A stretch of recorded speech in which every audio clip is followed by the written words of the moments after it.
to call to order our meeting. It's 6:02. Do we have any public comment for closed session items? Nothing on email. Okay. Roll call, please. Trustee Jackson Miller. Present. Trustee Donnelly. Present. Trustee Dickinson. Here. Trustee Edmondson. Present. All right. We are convening to closed session at 6:03.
Hey. All right, welcome everybody. It's great to see a packed room. I'd like to call open session to order. Can we have the student pledge leader? Yep, and I'll introduce him. So this is Daniel Salinas. And let's see, he's been at SoCal for 6 years. He has two sisters that went through our schools that are at San Jose State now. And staff has just really been impressed with his work ethic, his positivity, his growth mindsets. We're proud to have him as our pledge reader. And Good evening. Good evening. hey. Please stand. Place your hand on your heart. Ready, begin. I pledge allegiance to the flag of the United States of America and to the republic for which it stands, one nation under God, indivisible with liberty and justice for all.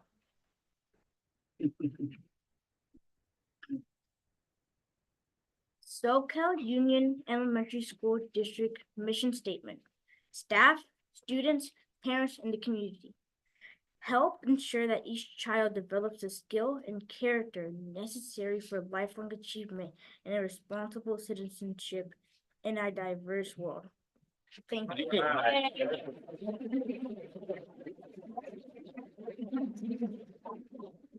All right, Daniel, thank you so much for starting us off. Your teacher wrote something that Yes. we'd like to read. Yeah. Daniel Salinas. This is Daniel's 6th year as an SoCal L Cougar. He works hard at school, is very polite to staff, and has many friends. Daniel has grown academically in all subject areas this year. His attributes that have really stood out are his positivity and growth mindset. Daniel is positive, friendly, and encouraging to all staff and students on campus. He has developed into a learner that tries his best, even with new or challenging information. With his free time, Daniel is a football fan and likes to play video games with his friends. Thank you, Daniel, for being an outstanding SoCal L Cougar.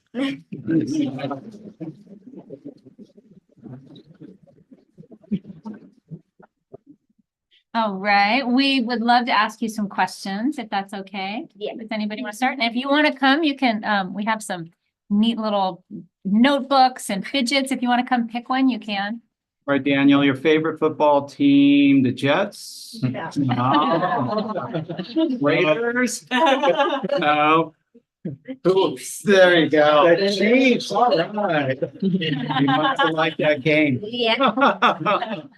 It was a close game. Actually, I spent some time with Daniel at school today. He chose me over his buddies, but we had a good talk.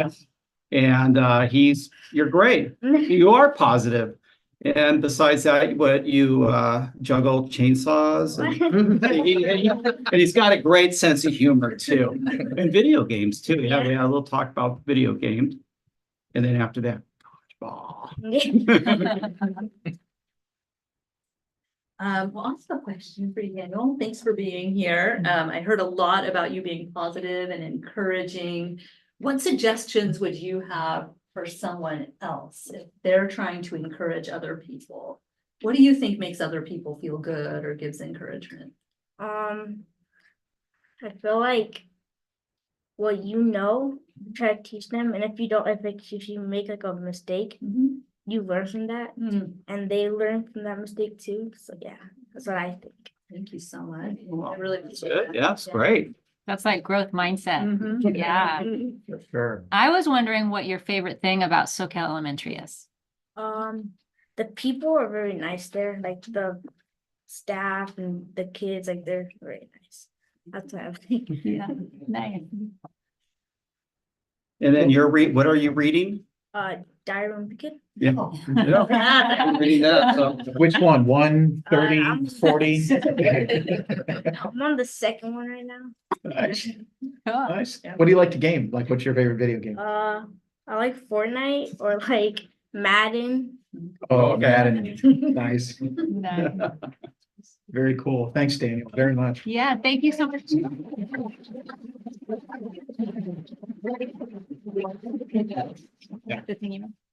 And then make sure, if you want, come on up. I know Callie mentioned it, but grab if you want anything else, or do you have a brother or sister? I mean, two sisters in college might want to know. Yeah. And here's this really nice award that your teacher made for you, and take that home. Oh, thank you. Yeah. They're gonna take a picture of you too, one last. Oh, thing. yeah. Oh, yeah. Stay right there. Take Mr. Witter, yeah, teachers. Going around. We're gonna round now. Going around. Out of the way. Shaking it up. Shaking it up. System. Not gonna not be ready to come today.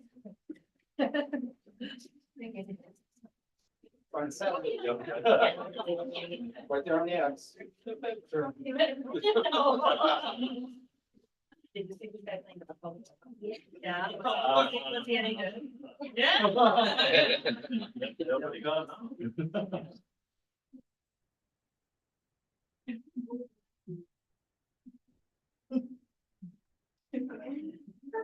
All right.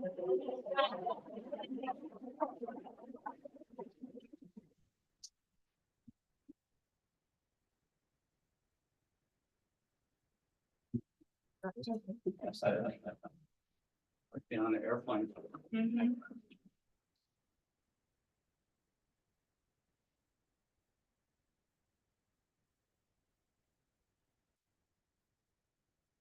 So our meetings are definitely fun, but Daniel, if you feel like you have other things to do tonight, you can take your family to go enjoy your evening. Thank you so much for coming. See you later, Daniel.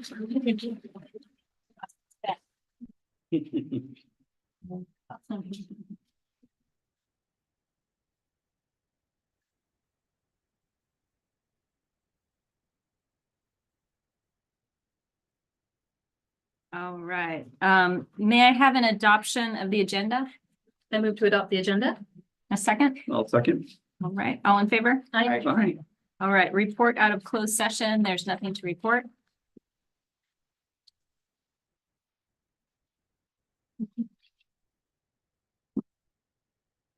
May I have a motion to adopt the consent agenda?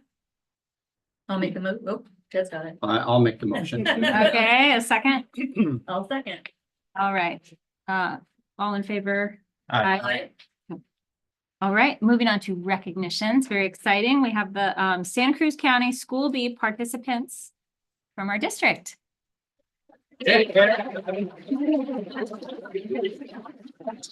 We have some amazing spellers and we'd like to recognize them, so here we go. Okay, all right.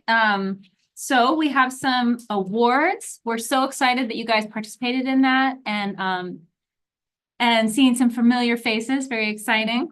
Amanda, would you like to start? We can just go down. Sure, I have a couple of sixth graders from New Brighton, and we'll just call the names, and if people are present, great, we'll have them come on up, and maybe are they gonna line up? Sure. Okay.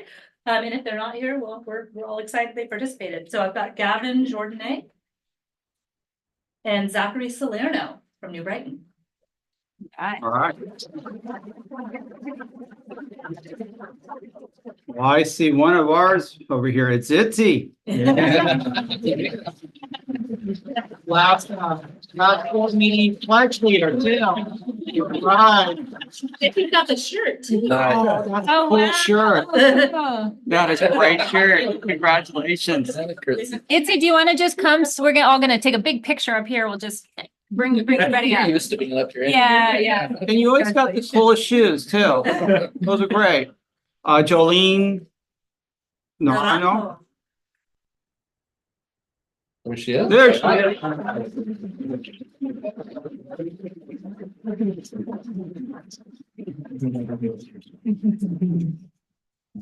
There you go. Okay. Hello. Yeah. Awesome. Okay. There you go.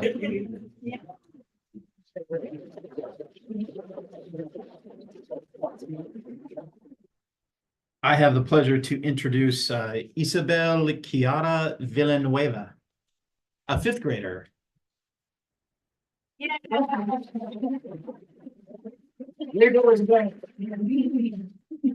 And second, also a fifth grader, India Selvaratnam.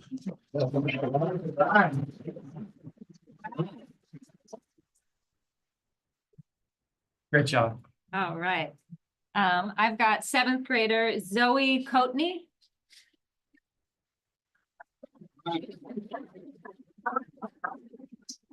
And eighth grader Ella Vicar. All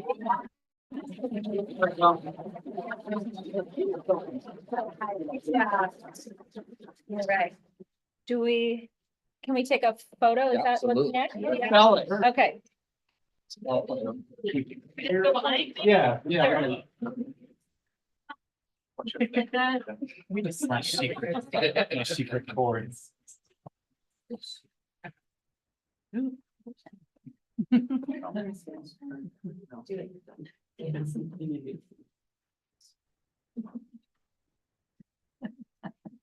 Everyone get one? I'm gonna stand in front in 2 seconds.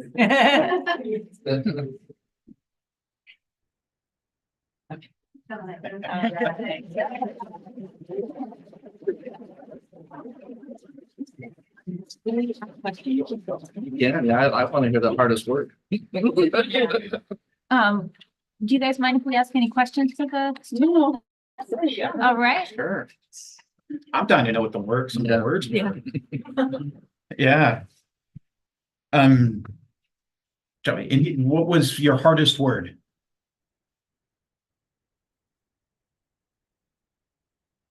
She's like, none. I won.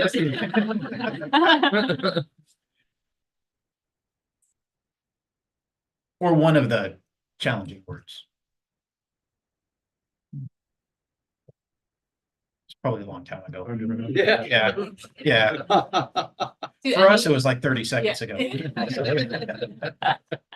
okay if we just ask in general? Yeah, in general, yeah. If the participants in the spelling bee, if you have anything you want us to know about your experience, any learning, anything, anything you think was funny or interesting, challenging, if any of you have anything you want to share with us, we're happy to listen. Okay. That's fine too. I bet it was stressful though. Yeah. It's in that room and Yeah. coming up with all those words, and how do you remember how to spell these words Mm-hmm. that were given to you? Photographic, well, yeah, okay. Put in the effort. Yeah. How'd you study? Read the dictionary or just? No, Is they it- gave us a list. Oh, okay. Okay, Good for you for doing the work. Yeah. All you guys. yeah. That's crazy. Well, we are so proud of everybody for Yeah. participating, and winning these awards is wonderful. And just thank you guys so much for studying hard and doing hard things. Yep. Yeah. Yeah.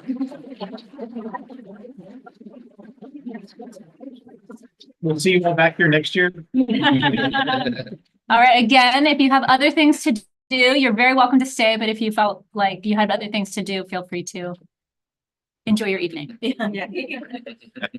Don't be shy. Great job. Thank you. Yeah.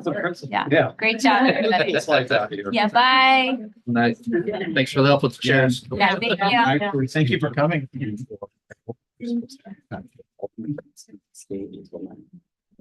Oh, it's just insane. So cool. It's totally insane, yeah. Yeah. So, yeah. And even Just about to figure out a reason for Itsy to come back next board meeting. sit there. Yeah. See ya in 2 weeks. Yeah, right? Good to see you again. Bye. Bye. Bye. Did she apply for the vacancy? Hey, you know what? You keep this up, you're gonna need to go buy a whole new series of outfits. Gets her style from. Wonderful teachers. Would you like a seat? Yeah. That's good. Yeah.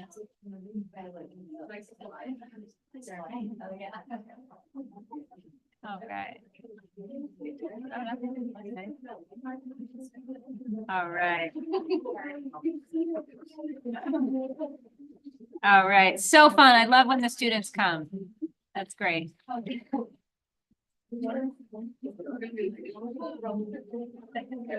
Give it a little minute to get quiet.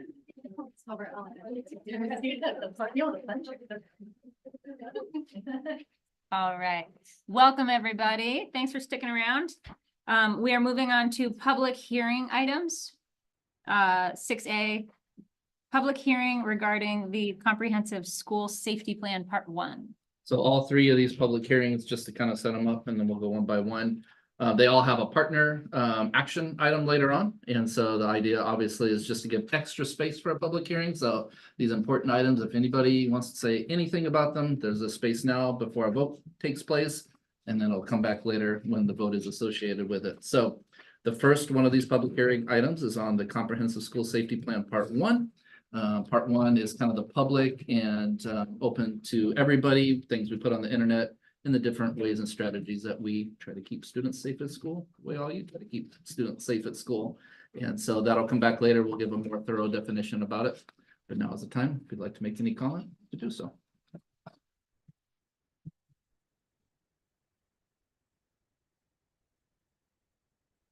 It's going twice. Nothing on email. Okay, all right. Moving on to the SoCal Education Association, SEA tentative agreement. Yep, same kind of setup. There'll be an action item later for this first go around. Just this is a big item, obviously, for as we have both our associations represented tonight with a tentative agreement. This one is for SEA and represents our tentative agreement going forward. So open it for public comment. None yet, and there's nothing on email.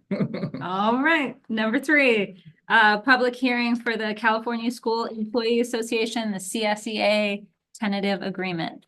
Same thing for all our wonderful classified partners, the people who drive the bus and cook the food and serve as aides and work in the offices, all those wonderful things that keep schools going. This is their tentative agreement going forward. So any public comment on this? Now, yeah. And there's nothing on email. All right. Moving on to public communications. Is that in general? Anything not This on is the on the agenda? agenda. Non-agenda items? No, And in there's the room? nothing. I have one on email, but it's for an agenda item for later. Okay, all right, sounds good. All right, moving on to standing reports. Let's start with Allison? business. Put you on the spot. No, it's okay. So I've just been working on second interim. The team and I have been working hard to get that process and everything, and it's always a fun time for us. And then another thing that I've been working on is really getting together with my facility supervisor, Steve, and kind of going over projects that we have upcoming to prepare for them. In April, during spring break, we're gonna redo the asphalt at New Brighton basketball area. That's in really dire need of being redone. So that will be coming over spring break. So we're excited for that. And another thing we're excited for is the playground at SoCal. And we'll talk about that again. That's an action item coming down, but that's been vetted and so forth. And so we're excited to see those items coming and going forward. Nice. Jessica out there in TV land. Good evening, everyone. Thank you for letting me participate virtually today. I am at the SIS conference in Monterey, and that's where all the curriculum and instruction people across the state come together and talk about the latest and greatest. This year's theme is Students Rising, so I'm going to just keep my comments to what's going on at the conference. We had a wonderful keynote speaker today, Kevin Bracey. If you have an opportunity to Google him, he's a wonderful motivational speaker with a great background story. But the thing that I wanted to share with you guys tonight is some essential questions that he left for us as supporters of students every day. And the question is, why are you going to continue to make significant decisions that help students rise toward greatness today and every day? Make a declaration. Although you will grow weary at times, please don't grow desensitized to the importance of embracing the tenderness, empathy, and compassion, along with the quality curriculum necessary for all students to rise towards their greatness. This is our truth. The significant decisions you make every day will have an impact on generations not yet born. So that is just my simple update today, but very deep and has definitely given me cause for pause in the work that I do. I know the board takes their job very seriously, and so hopefully you will find some richness in those words. And we have a long agenda today, but I will say that we are already planning for our summer programs. And we have our current staff who have already signed up to participate in the teaching and learning over the course of the summer for our students. And we already have students that have been designated as those who would benefit from that support. So we're really excited to see that move forward. And then, of course, always looking at our current student data and the curriculum that they need to be successful in moving into the year forward. So that's my update tonight. And I miss you all. It's great to see you. Thank you for that. All right, moving on to, oh. Yeah, guy over there. All my items are actually on the agenda tonight. I cede my time. You felt that, right? You sure? We're all good. No, they're all on there. So Okay, let's move forward. okay, so we got still new at this, everybody. You're great. Okay, so now we're moving on to CSEA. Yes, good evening, everyone. So no new items from CSEA, although we would like to thank the Board of Trustees and Scott for coming to a tentative agreement and agreeing with us. So we appreciate it. The district is really looking forward to working over the next couple of years, and all employees are thankful for everything that we have worked on. And yeah. All right. SEA? Yeah, sorry, mine's long. Okay, SoCal Elementary is excited and grateful for the new kindergarten playground they're receiving this summer. The lower grades just finished phonics training with, and I apologize if I mispronounce his name, Lizzie. And is it Lizzie? And have action plans in place. The project-based learning projects are going well and the makerspace is being used. SoCal's readathon was very successful and surpassed their fundraising goal. The Home and School Club brought back another great event, Family Dance Night, which is happening this Friday. 4th and 5th grade are going to the symphony next week as part of their program with Carnegie Hall. And the SoCal chorus was pleased to perform at the LCAP Community Forum recently. The new first grader at Opal Cliffs immediately got into the hearts of the middle school kids, who clearly light up whenever they see him. The sweetest interactions have been happening between all the grade levels. We have a 7th grader still zooming in from, they have a 7th grader still zooming in from South Africa. When he signs off, he tells everyone to have a good day and the other students tell him to have a good night. At Main Street, there is continued success with after school enrichment, offering a 3rd round of chess, art, creative corner, intervention, etc., along with a continuation of creative writing, yoga, games, track, Lego club, and more. Kindness Matters Week was a great success, and a big shout out is due to Betsy, Mandy, and Mark. Main Street has some great student teachers on campus. I have one of them, by the way. She's a former student. She's great and is happy to be helping in the development of future educators. Main Street also welcomes a new morning custodian, Eric. Santa Cruz Gardens had a great professional development with Raft for their new makerspace. Teachers are doing great projects such as bird projects, chaminade mapping, and lunch trash reduction. Santa Cruz Gardens counselor Sue Robinson is working with Sasha Talavera and Suzanne Denham to prepare a family university to teach about using the ruler approach to strengthening social emotional development at home. New Brighton Middle School after school clubs and homework help have continued to provide a variety of students with a place to go after school and a resource to help promote their academic growth. And in closing, we are pleased to have reached a tentative agreement between SEA and the district and look forward to a vote to approve from the board.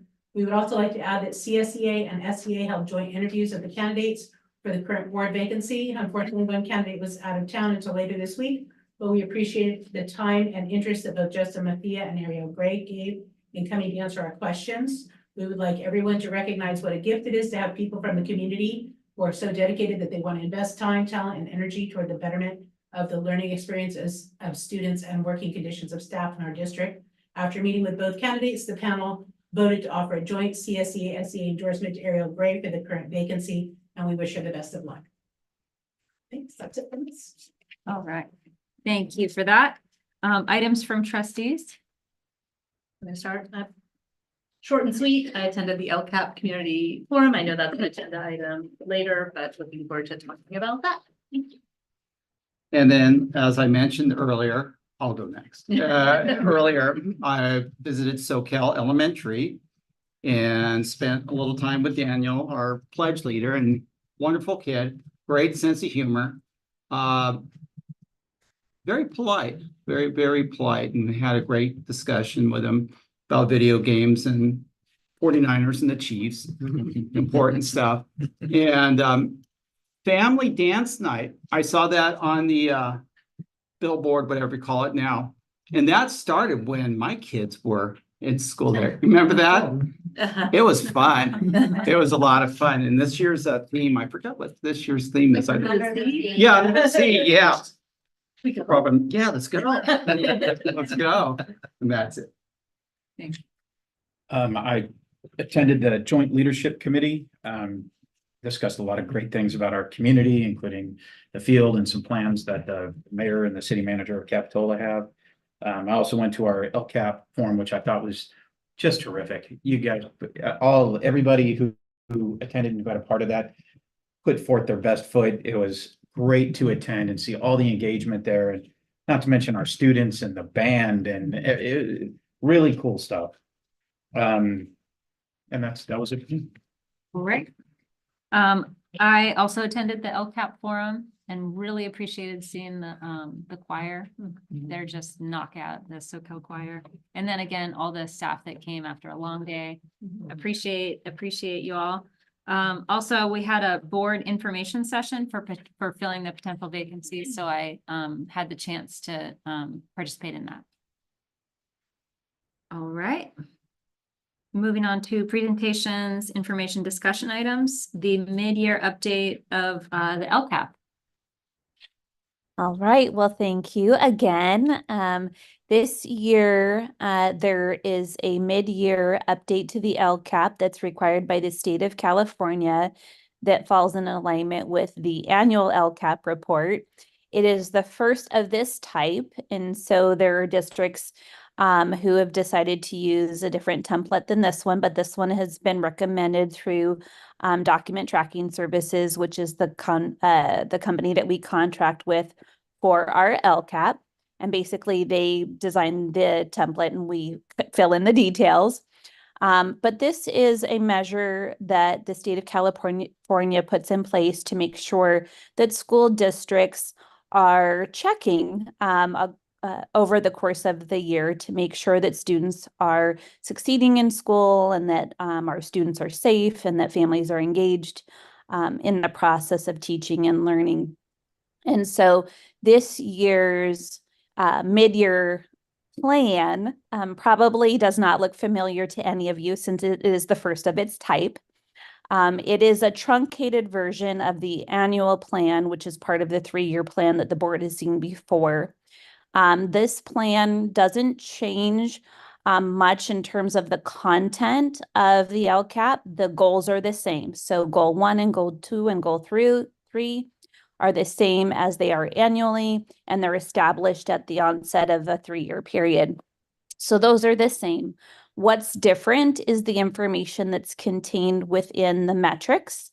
And so we report year 1 metric, year 2 metrics, and then this year, the metrics that are documented are mid-year metrics. So as you take a look at this plan, you'll notice that there is a mid-year result rather than a final year result. So you're looking at the students through halfway through their annual experience in school. So you're going to see some discrepancies in terms of percentages of attainment of mastery of standards.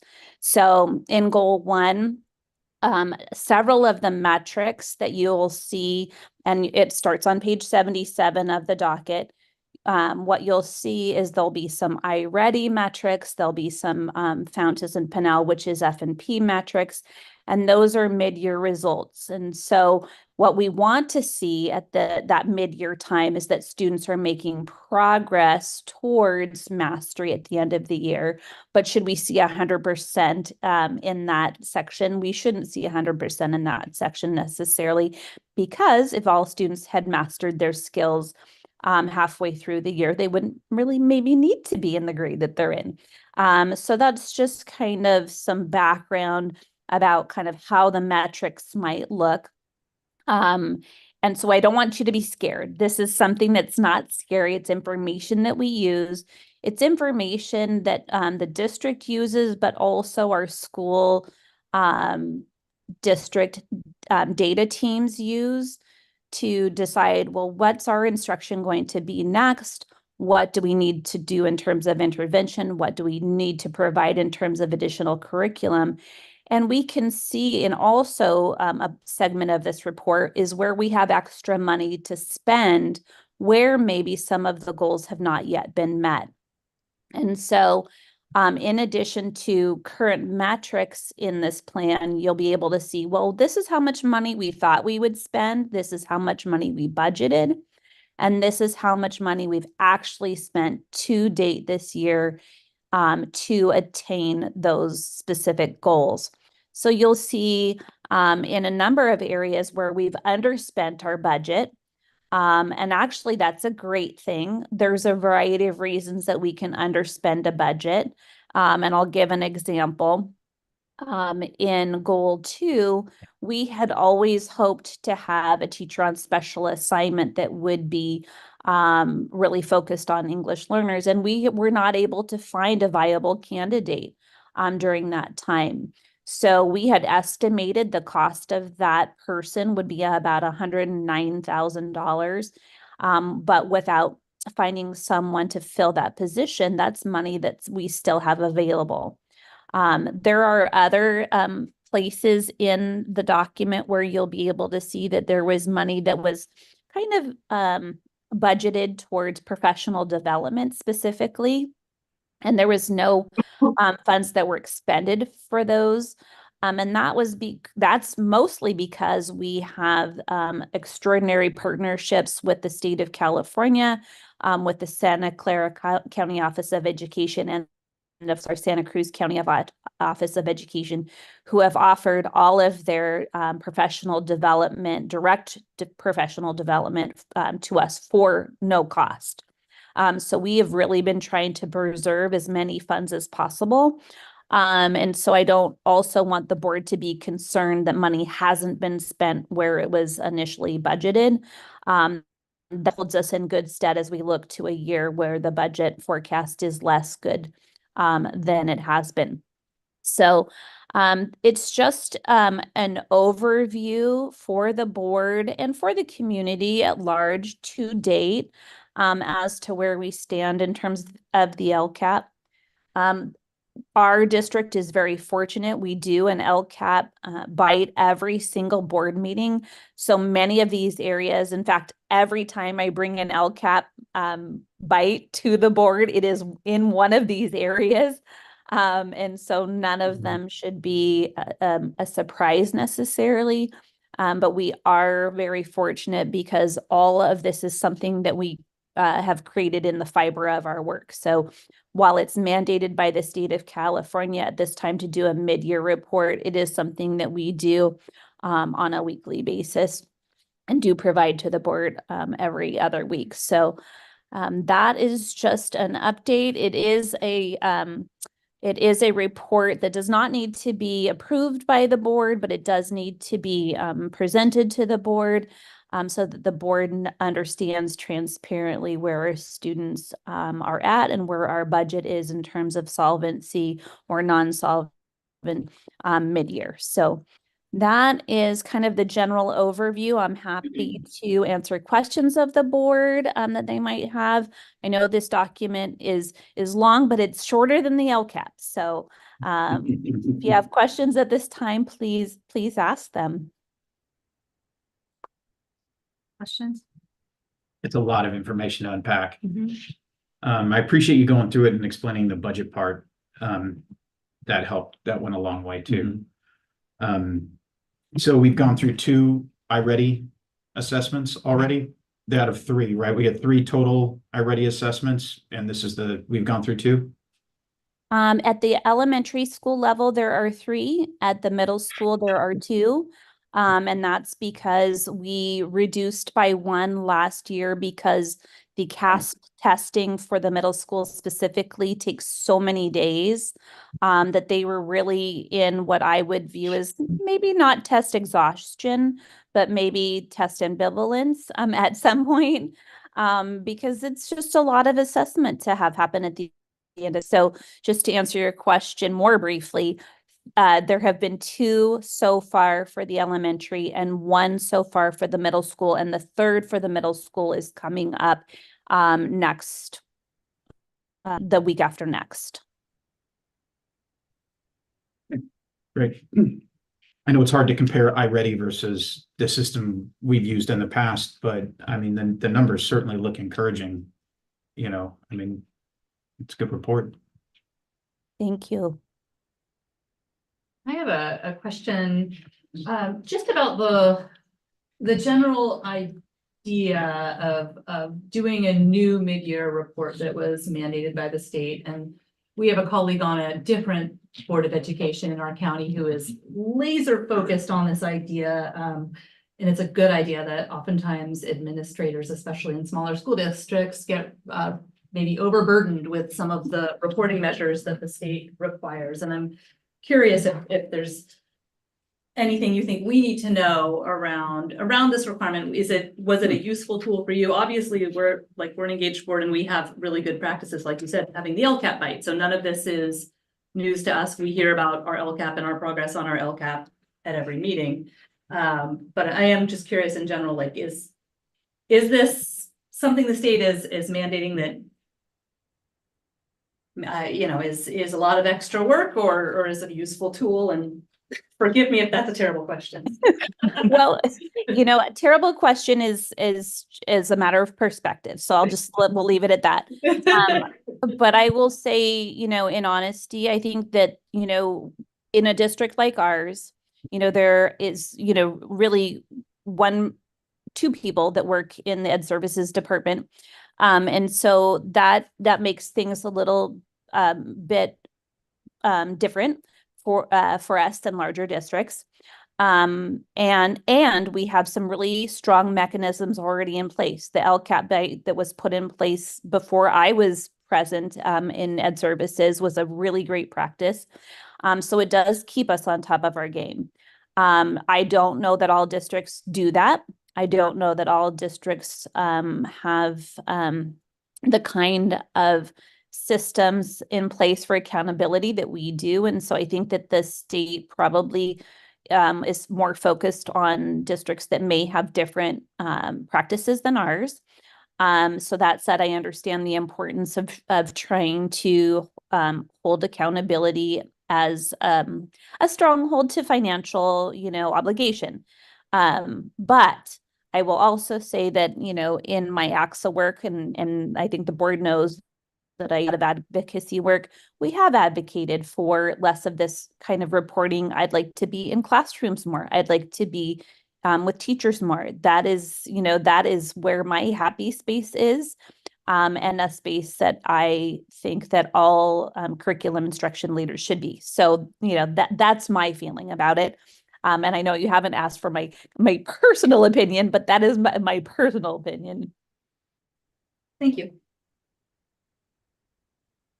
Any other questions? No comments? All right, thank you so much for that update. You're welcome. Thank you. Yeah.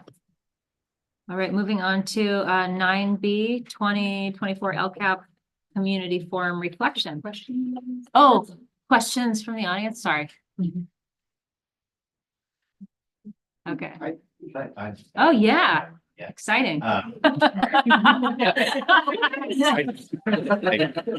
Jessica, you mentioned earlier a TOSA position that you guys weren't able to fill, and I just wanted to clarify which TOSA position that was because I'm not clear on that. Thank you. Oh, thanks, Gordon, and good to see you, by the way. Just the back of you, but great to see you.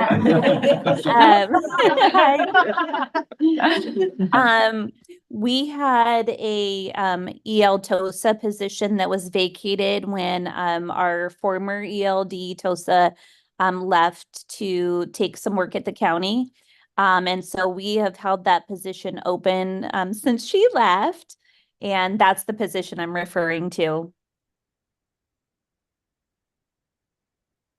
Thank you. Any other You're questions? welcome. No? Yeah. Okay, all right. Thank you for that. Moving on to 9B, the community, the LCAP forum reflection. So as several people already mentioned tonight, on the 8th of February, we held the LCAP Community Forum, which was a great opportunity. One, as has been mentioned, SoCal El Chorus, fantastic. New Brighton Cheerleaders, fantastic. We missed out on the band this year because of we had to reschedule it because of the first wave of storms, but they were planned to participate. So lots of good student engagement. And the video, something for everyone. Shout out to Mark Lewis who put that together. I think really kind of captured in just about 7 minutes the essence of some of the really cool things that we do in our schools. And so that was wonderful to share. The roundtables are always great because we have every manager in the district there just ready to engage with parents and talk about some of the things that are going on in their department and at their school, and also that they're to answer questions. And like I almost always say every year, I think the event was great. I think a lot of hard work was put into it, and I wish we could get more folks to attend. We do our best, and so with that in mind, I'd like to share a few of the ways that we tried to communicate it out. Darn, I just had this up, Tim. What did I do with it? So let's see, now I gotta go off memory. So we did the Sentinel, we did hard copies home, we did emails home, we did text home, we did hard copies in the area surrounding New Brighton because we really wanted to get the message out about the New Brighton field because we don't want any surprises with that. Let's see, what else do we do? I know I'm forgetting. We did our social media channels. We always work with the community liaison so that because sometimes the word of mouth and the face-to-face is way better than any of the digital stuff.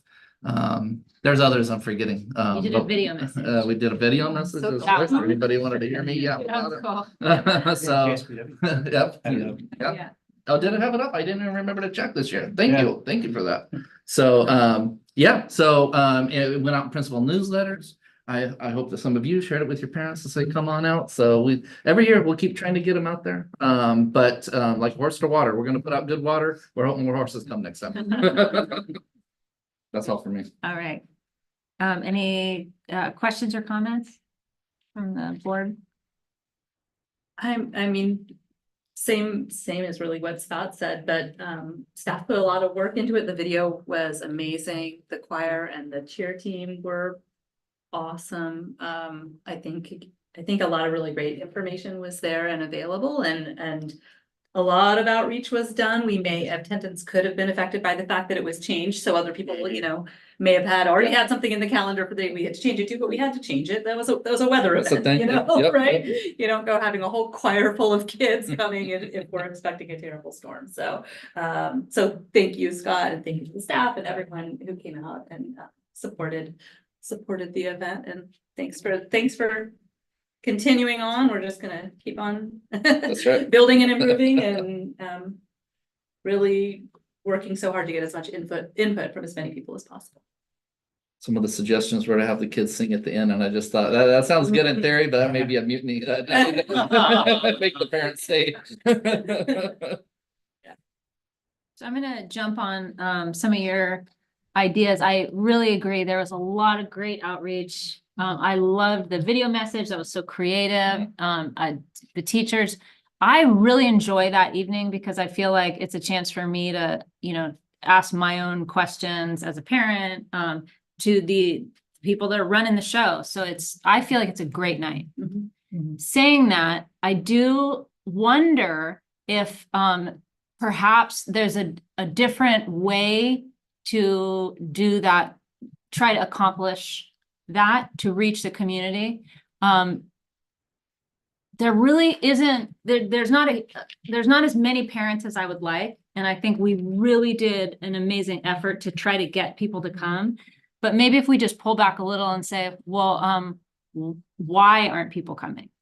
And so maybe kind of an investigative thing. It seems like that's a something we've done for a couple years now, kind of an inherited thing. So perhaps looking at what is the best way to try to get involvement on our LCAP. Another one of the suggestions was take the term LCAP off of it because it scares people away. So we'll just call it Community Input Forum next year. No LCAP.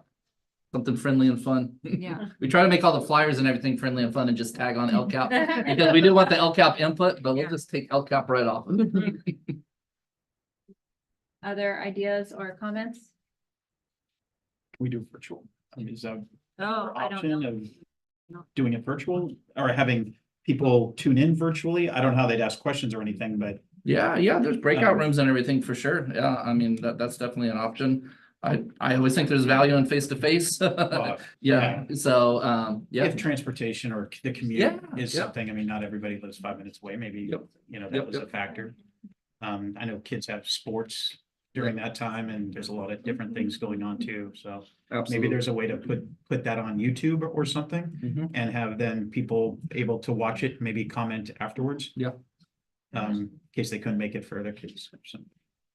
Any other comments or questions from the board? No? The audience, I'm seeing some hands. Can we just open it I was up? just gonna say for like the elementary kids, if they had some way to participate, maybe you get more elementary parents out. I mean, people love to see their children do things. Yeah. Let's be honest. Yeah. So I'm just saying, like, we see you have the cheerleading and we have the choir, but what can we do to get like the other, like the elementary school parents out? Yeah. Maybe have elementaries, like we could put something together, Yeah. like leadership could come. I don't know. Something like that. Yeah, and I agree 100%. I mean, the choir was Yeah. elementary, just so you know, Well, but what? yeah, SoCal elementary, but no, the more the better. Yeah. Yeah. 100%. When they had other kids, I guess, from the choirs of different schools had participated too, and they let brothers and sisters, from what I understood from the explanation. But I agree with you, yeah. Ms. Love? I just want to say, because of all the effort that happened this year, Scott, with you reaching out to SCA and then Donna Renee reminding, like, I reached out Thank to the class directly. I had a parent come, Heather and I went, it was the first year that we were like, we should go. Thank So you. when I said like, hey, we hope to see you at this thing, that made a difference. So at least it got 3 new people based on your efforts. And, I really think that people, even my parent who came, who showed up, I didn't know really how to explain what it was. And I'm not still now like, okay, community input. Is it that well, I think to get clear on why people aren't showing up, but then also, what will they get out of showing up? Because what was so powerful was to sit at those round tables and have the people like, as the person who's gonna be going to SoCal High, for example, like next year, if there was, I'm tempted to go to open houses, but I don't know, I'm like a weird parent, so even I went as a teacher, not a parent, you see what I mean? So what would it take for me to what kinds of questions would I get answered, or what kind of input do you really want from me? And then I think teachers hand-holding their class, like really being like, hey, if we had some like, do you wanna get the superintendent here, do you want some time at child services, do you wanna know about this? They really wanna know from you, like if we got behind it the way that you're asking us to, and it wasn't, and we've talked about this too, about ELOP, like getting out of the acronym into what we need.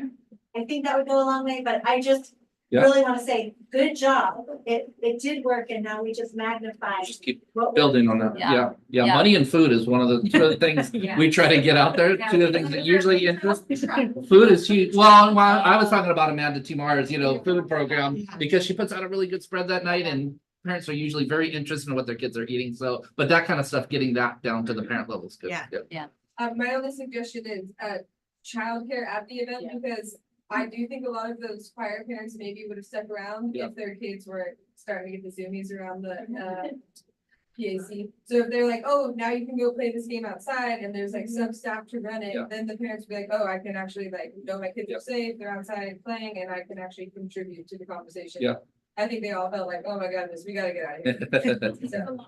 No, it's a really good point, and we should be more clear. We did have childcare. And so there were some parents who didn't have kids in the choir who were able to come because they were able to drop their kids off at childcare.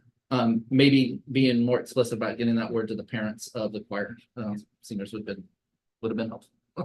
Thanks. Other comments or questions? Great ideas, So, you thank guys. you. I know, that's good. Yeah. Yeah. Love the collaborative stuff. All right, are we moving on with that? Yeah, okay. Good. Yeah, nothing on email. Okay. All right, can be the, oh no, sorry, 10A. The annual fiscal audit report. Oh, yes, and that will be presented by Paul Pham from Siobhan and Associates. Oh, Thank you. great. He's been ready since 6 o'clock. That's sweet. Thanks, Paul. All right. Yeah, thank you so much. I appreciate the trustees inviting me out to share with you the results of the June 30th, 2022 audit. And also I appreciate you accommodating me to attend virtually.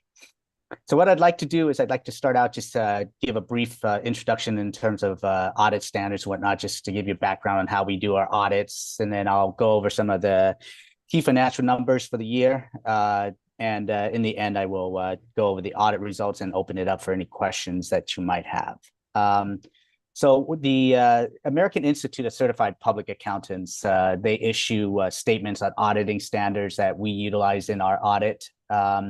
And because the district is a local government, the Government Accountability Office puts out the government auditing standards that we also adhere to in our audit. Whenever the district expends over $750,000 in federal awards, it's subject to a single audit. So Uniform Guidance puts out a supplement that we use in our audit of your federal program. So this last year, we selected the ESSER program as the major program that we audited for the federal awards. And lastly, the Education Audit Appeals Panel puts out an audit guide every year as well that we use in our audit of the district's the state programs. If I could share my screen, what I'd like to do is just go over some of the key financial numbers for the year. Let's start with this. Okay, let me know when you can see that. We can see it. Okay, great. So this is from the management discussion and analysis, and this is table 1, which is a summary of the statement of net position. And what I'd like to highlight here is you see the total net position at the bottom here increased by over or just about $8.8 million, taking the net position up to $25.5 million.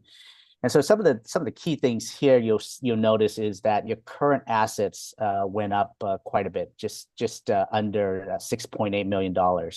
And a lot of that is going to be due to some of the one-time funding, a lot of increases in grant and property taxes this last year. One of the other big things that changed, if you see here, the long-term liabilities went up quite a bit. So for those of you who were around last year, one of the things you saw last year is that in your pension plans, the PERS and STIRS plan, your liability dropped pretty substantially. And so the way that works is that we utilize actuarial reports that these plans put out. They hire some fancy accountants to do these valuations. And if you think back in history, the stock market from about 2 years ago had really high performance and big returns. And so whenever contributions are made into the plan, whether it be, the employees making the contributions, the district making contributions or the state making contributions, those contributions get invested. And those investments had really good returns. Therefore, it reduced the net pension liability. And so if you remember back, all those gains that happened in the stock market from 2 years ago all went away. And so we were expecting that pension liability would just go right back up. So that's what we're seeing now. And so this is just really due to market fluctuations. And so one of the things about these valuation reports is that they make a lot of assumptions. And one of those assumptions is going to be the return on investments. And so when those assumptions, when they get it wrong, the difference in what actually happened and what was expected to happen gets deferred over 5 years. And so that's what you see here as far as a big drop in the deferred inflow of resources. So these are just fancy accounting numbers. So what the district really wants to take away from this is really focusing on the required contributions. And so the plans, they have a funding, plans laid out to hopefully reduce and manage that pension liability. And so from a budget perspective and, year to year basis, that's what you want to focus on, is meeting the and budgeting for those required contributions. And so on this next table on table 2, this is a summary of the statement activities. I just wanted to show you here the grant money that's coming in, property tax that went up last year. So a lot of this is one-time funding. And then in this in these grants, you also see that it's that school facilities grant that you guys received as well. And so really, from your perspective, you're dealing mainly in the funds. And so if you see with the funds overall, for the fiscal year ending June 30th, 2023, you'll see that the district's fund balance increased by $5.6 million. And so here in the county schools facilities fund, you see here this $5.9 million increase. That's the capital facilities grant that you guys received. And then the general fund you see here was up 1.7 million. Lastly, I'd take you to the financial trends. And what this is going to show you is the trend for the general fund, which is the district's main operating account. And I'll show you how. So here, what you can see is, with the one-time funding, with the COVID relief funds that have come through, you've had increases over the last 3 years here in fund balance, and you've had really healthy reserve even up to this last fiscal year at 15.5. But one thing to kind of be wary of is you look at the budget in 2024, right? And you guys just finished up with your budgeting process, and you see that, budgeted for reduced revenue. So a lot of that one-time funding it has gone away. And you also see that the district's doing the responsible thing and budgeting less in expenditures. So management, they're doing the responsible thing, keeping an eye on this budget, tightening up on the expenditures and watching that number very carefully, because this reserve can dwindle away very quickly, especially with the funding that's gone away. So unless the state comes in, with some a plan of some sort, it's something definitely to pay attention to in the years to come. So if there are any questions in the numbers, I'll go over the audit results. Okay. All right. So we did have a finding this year. Unfortunately, it's related to bid compliance. However, as far as it comes to the financial statements, we issued an unmodified opinion, which means that the financial statements were presented fairly in all material respects. When it came to the state programs and the federal the audit that we did, our audit did not identify any exceptions in the procedures that we performed, and nothing that was considered material that needed to be reported under government auditing standards. So other than the bid compliance piece, the district's doing a great job overall in managing the compliance requirements and finances for the district. So, and with that, I will open it up for questions. Questions? Can you go over what were the issues with the bid compliance? Yeah, so there was a summer project that to replace all the windows out at New Brighton Middle. It just kind of one of those things that fell through the cracks. And so normally with the bid compliance, you have to publish it a certain number of days and in trade journals and local publications, invite contractors to come in and bid. It's just one of those things where it was overlooked for this particular project, and the district did not go through that bid process when selecting the contractor for this project. It's been addressed and corrected. Yes. Yeah, and then, yeah, it has been corrected, yeah. Thank you. Yeah, I guess my only comment is, as it well should be, there are no surprises. So, right, so, always good to know that there were no findings on any of the numbers, and the one All right. thing we were out of compliance on, like you said, Scott.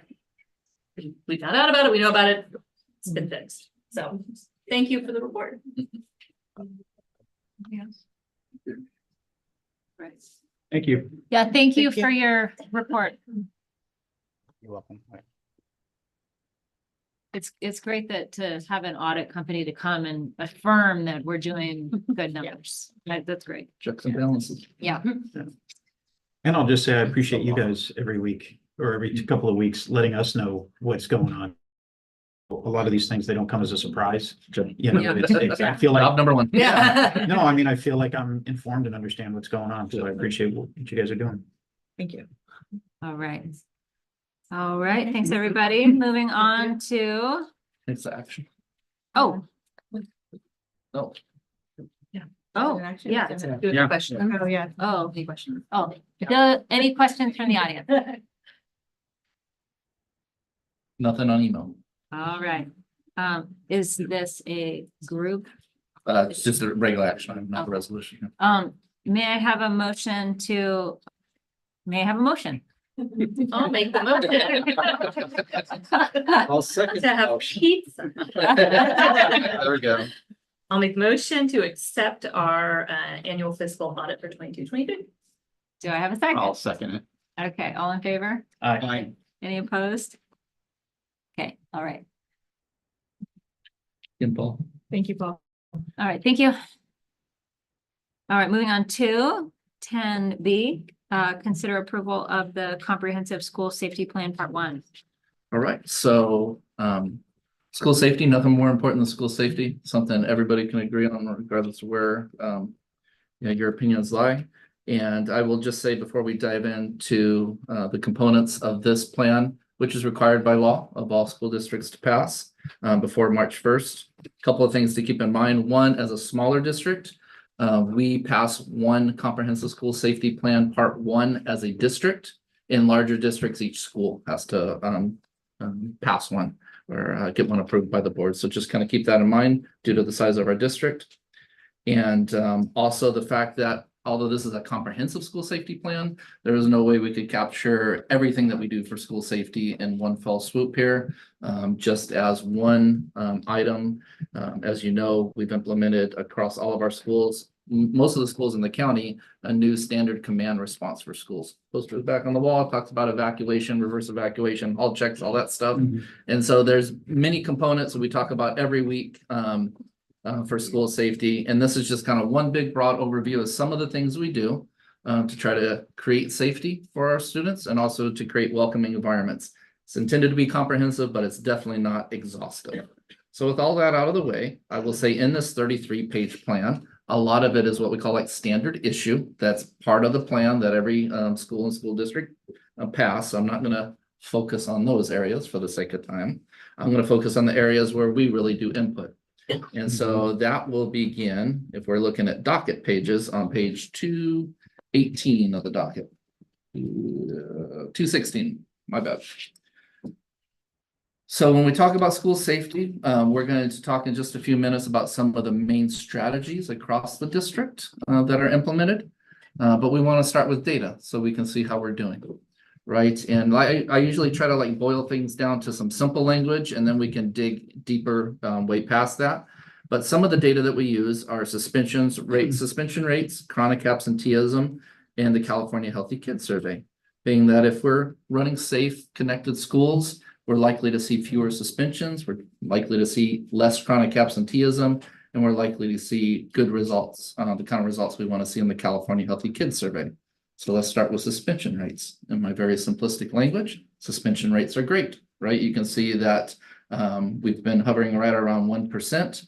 And we'll talk about, there's a lot of reasons this happens. This doesn't happen just because we say we want lower suspension rates. It doesn't happen just because the state expects lower suspension rates. It happens because of a lot of hard work. And we'll talk about that down in the strategy section. But and hovering right around 1% for the last couple of years. And we always like to ask the question, how are we doing now with whatever mid-year data we have available? You can see down there towards the bottom with some of the multiple asterisks that we're on track for even fewer suspensions this year. So since we're below 1% or at the right around hovering 1%, we kind of track it by raw students at this point. And during the first half of last school year in the district, we had suspended 13 individual students. First half of this year, we've suspended 6 students. So the goal with that number is for it to go down for intentional reasons, and we're on pace for that.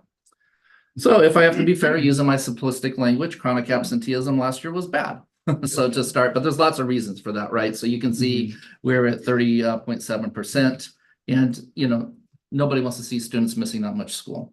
Chronic absenteeism, as a reminder, technically is a student who's absent 10% more of the school year.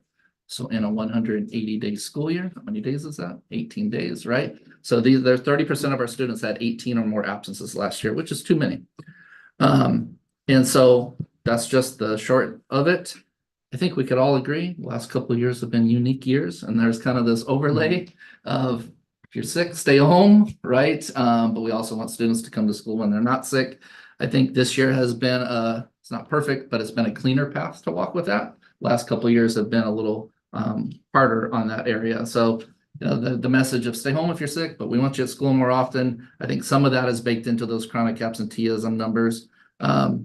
I would say our county, maybe more than most, did a really good job of, encouraging families to not send their kids home when they're to school when they're sick. And so you'll see a little bit higher numbers across our county and in our district than you see in the state as a whole. But all the numbers are pretty high for chronic absenteeism across state, county, and our district. How are we doing now? We're doing a lot better. And we're on pace to lower that by 5 to 10% at least. And a lot of that goes into the work that many people are doing, most specifically like our cost teams and our counseling teams. And we've had lots of good examples this year of early intervention with families, taking a proactive approach, not a punitive approach. Families, how can we support you to get to school more often? So I'm confident we'll see a 5 to 10% reduction at minimum this year on that based on the current data. The last data point that we'll talk about as a part of this plan is the California Healthy Kids Survey. This is administered to 5th and 7th graders every other year. So it was administered last year in 22-23. And we'll take a look. This is a little bit harder to have clean, simplistic data because there was a 2021 school year was not one that we had reliable data. So you'll see a big gap there. So some of the comparison data goes back, like 4 years. And so it's not as linear, not as clean, not as easy to say good year or bad year. But we'll just take a look at some of the key data points. Now, mind you, kind of in that, picture of there's a lot when it comes to school safety. These are just a few of what is a lengthy Healthy Kids Survey. If you remember the presentation Carissa did a few meetings ago, she went further in depth into that California Healthy Kids Survey. This is just the top level, just so we can kind of have some data points along multiple years. So when we take a look at that first band of rows, 5th graders across the years, you can see we just look at the broad questions. The percentage of students who indicate, and they self-identify if they self-fill this out, percentage of students who feel connected at school. And so you can see for our 5th graders in 22-23, that was 78%. Feeling safe at school for our 5th graders, that was 85%. And any lifetime use of alcohol or other substance abuse was self-reported at 17%. A number I'm sure we'd all like to see go down. But if you look at the numbers going across for multiple years, you can see that it was kind of in the same ballpark as those numbers. For the 7th grade band, you can see that the number of students who felt connected at school was 59%, and the students who felt safe at school is 55%. Those numbers are disheartening. I'm just going to say it because I know it doesn't match up with the efforts that are being made at the school. You heard Principal Hadrius make a presentation a few meetings ago, and they're doing amazing things to help students feel connected at school. Just their ELOP program alone gives students just about whatever kind of opportunity they're interested in. But students report what they report, and we are, the school and the district is working to try to connect more. And I think the important thing with this is that we just don't stop at the data, right? And we have processes like the universal screener in place, which goes much deeper than just a once every 2 years survey. And the universal screener is intended to pull data out from the students, from parents, from teachers, so that our staff, especially our counseling staff, can reach out to those students who maybe are not feeling safe or not feeling connected and try to get to the source of it. So is the data what we'd like to see on there? No. But is there a lot of work being done, a lot of positive work being done to get down to the student and family level to help improve it and to support students? Most importantly, yes.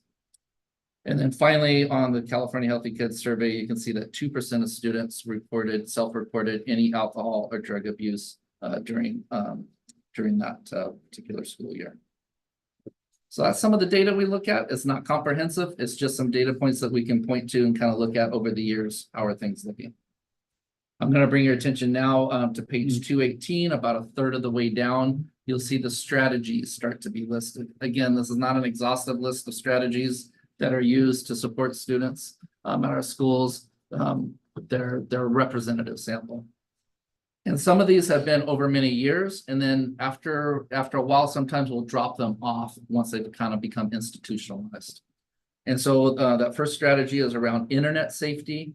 And we've really worked to broaden this out. This is something that I wanted to do a better job of myself. We kind of started with the idea of bringing in law enforcement to present to parents and students about cyber safety and some of the apps that are out there. I remember the first year when law enforcement came, they talked about like a calculator app that looks like a calculator on the app, but can lead to some dark places on the internet and that sort of thing.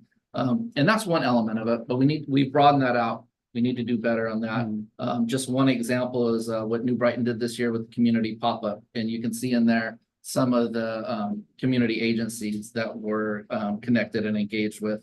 That's kind of work we need to be doing, right? To find ways to support families with many of the agencies and local resources that we have, getting information from Safe RX out there about Narcan, those sort of opportunities. We're working on a screening of a film called Screenagers as one example. And obviously that movie is about social media and the preponderance of phones in our teenagers' hands and what that does, in their psyche and everything. And so looking for more and more opportunities like that where we can partner with other agencies to support our students and families for internet safety, but then safety in general. The second strategy listed there is about restorative practices, and I think that has a direct connection with what you'll see in our reduction of suspensions. It's not easy work. It's really hard work. There's a great foundation of social emotional learning in the district. That's one of those things that oftentimes districts, can kind of say that they're doing and implementing. I've just been so impressed by how deep our teachers take it. It's really the core of what we do in our district. And I think that goes a long way in helping to resolve conflicts using tools rather than going straight to punitive practices. And that's really kind of become institutionalized in my mind. So close to dropping that one off. Keeping current with code red drills and training. And so this is one that's really transitioned into that standard command response now. We don't even use the term code red anymore, but that's what the existing goal had been. We'll change the wording of that goal for future years.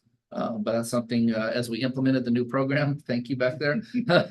Law enforcement partners came out to every school this year at the beginning of the year and gave an overview of the process. And our principals and staffs have done a great job of not just doing that as a one-off, but they talk about it. And there's even some new videos out there. That whole program came out of the state of Idaho, and there's some good practices there. And but that's kind of been there's some current videos that are now from schools in our county to make it a little bit more applicable to our own local situation. But the key there has been like a uniformity in language. There used to be a little bit of confusion, like, is this a code red lockdown or is this a shelter in place lockdown? And so now there's just one of four things that it can be. And also for law enforcement, there's no longer, there used to kind of be codes, like if a law enforcement officer came to your door during a lockdown, if they knocked and you said they were supposed to say the month and you were supposed to say the year or something like that. Yeah. See.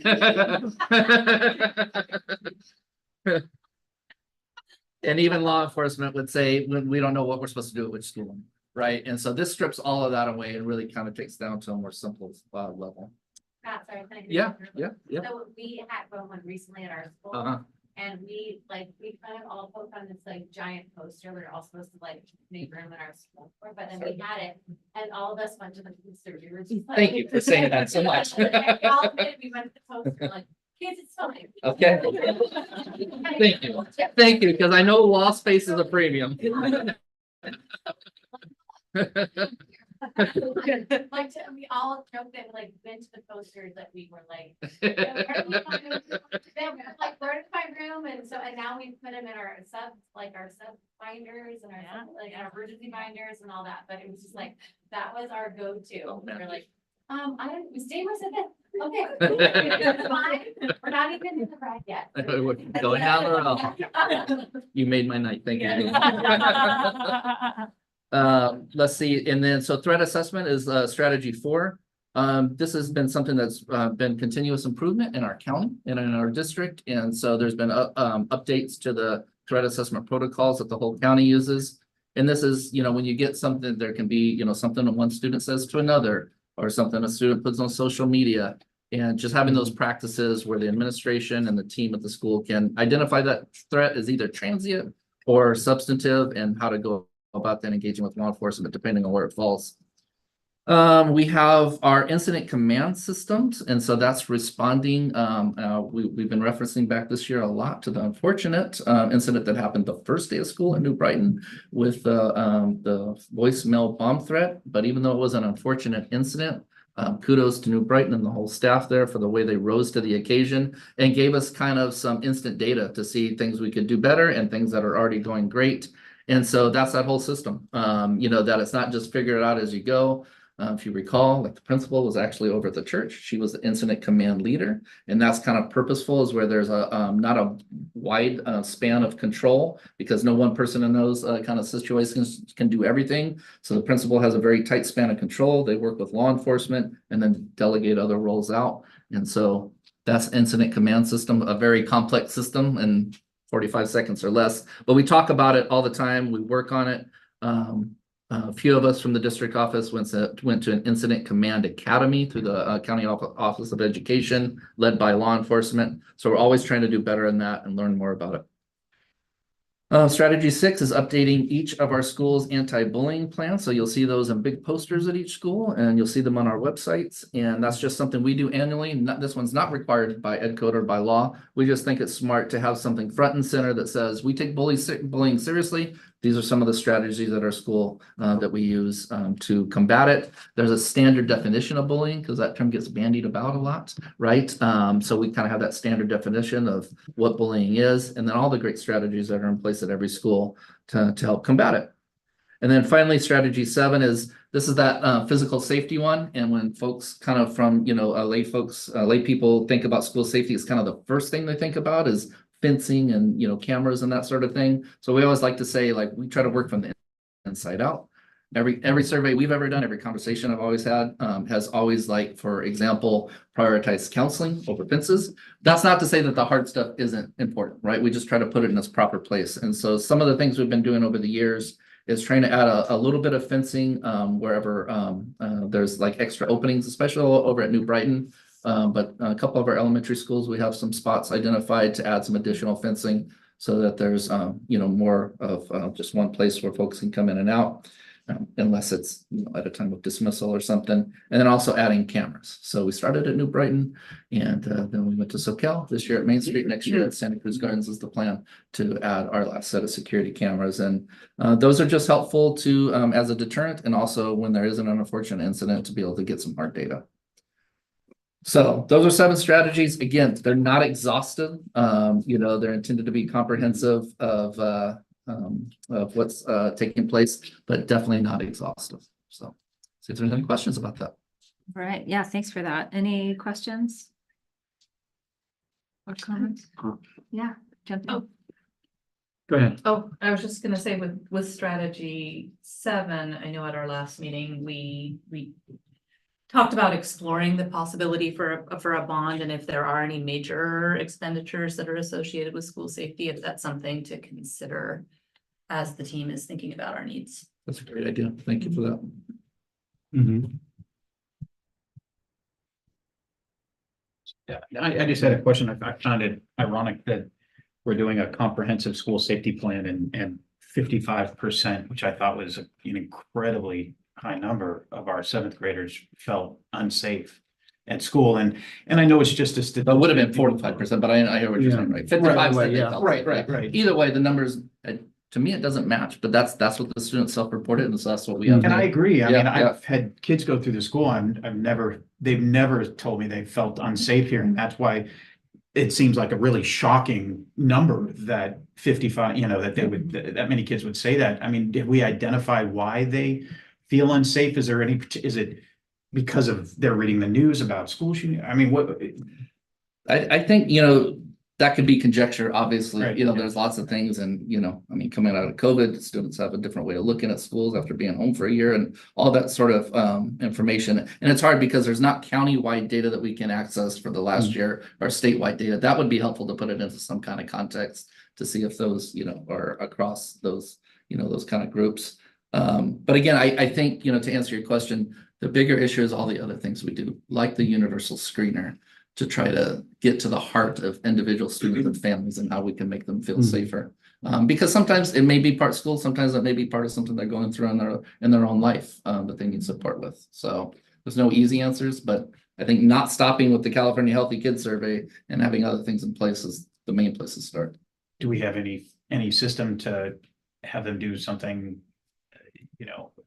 where they don't have to put their name on it or anything, and maybe help us understand why they feel unsafe, and maybe that could help us direct our energies and our funds towards being more specific to those needs? Yeah, there are other surveys that can be used. Like that's the main one kind of with statewide data and everything, but there are other surveys we can use. And we've done in previous years kind of as more as dipsticks for those very reasons to see like if we can fine tune some things. So yeah, we've done that in the past. We can do it again. Yeah, with that number, I think it's warranted. Yep.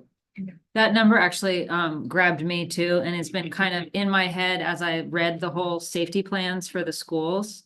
But it makes me wonder if we can use the tool that we've got with Nicole Anderson's of the listening sessions. I mean, I wonder if that's something that might be needing a space. Something we do at SoCal High is principals kind of has like a group of students that are not your standard ASB students, but that kind of give like a climate check, like what's really going on campus.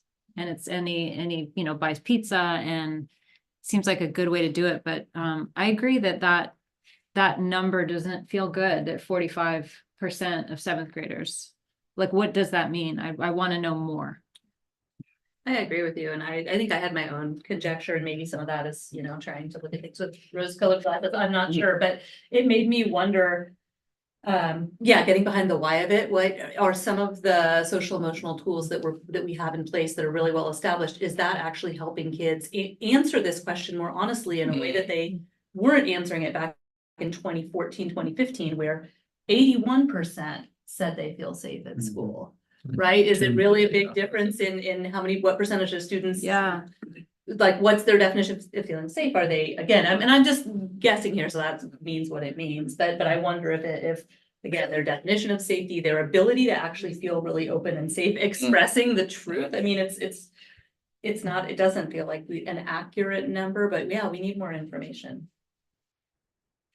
Yeah, if you remember from Carissa, she shared that number and she went more in depth with it. So there's a lot of work being done to get more in depth. Yeah, I think it didn't stand out as much in that presentation as it did in this one for some reason.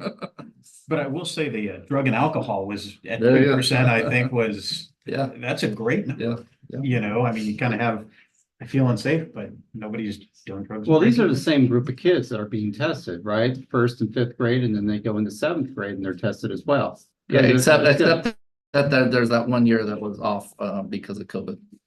We weren't in school. It looks like they skipped 6, 5. Okay, because the way I read it is that the fifth, and then it skips a year, sixth grade. Yeah, but 2021, nobody got it. No, right.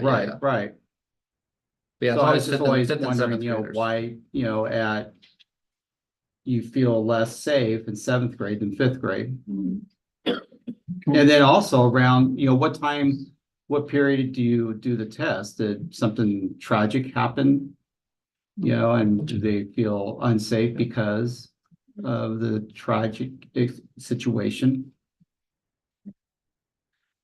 These are all the questions we're grappling with. What's our follow-up? Like, would you be able to Yeah, and get back to us in a. Yes. Okay, great. Um, Right, okay. oh, I'm sorry darn it, I myself. hate when I Now miss I the understand. Yeah. document. I lost it. You know, oh, you don't know. It. Oh, no, I have it. It's page 233, where it kind of starts to end all the way, if you're going all the way to the end. Yeah.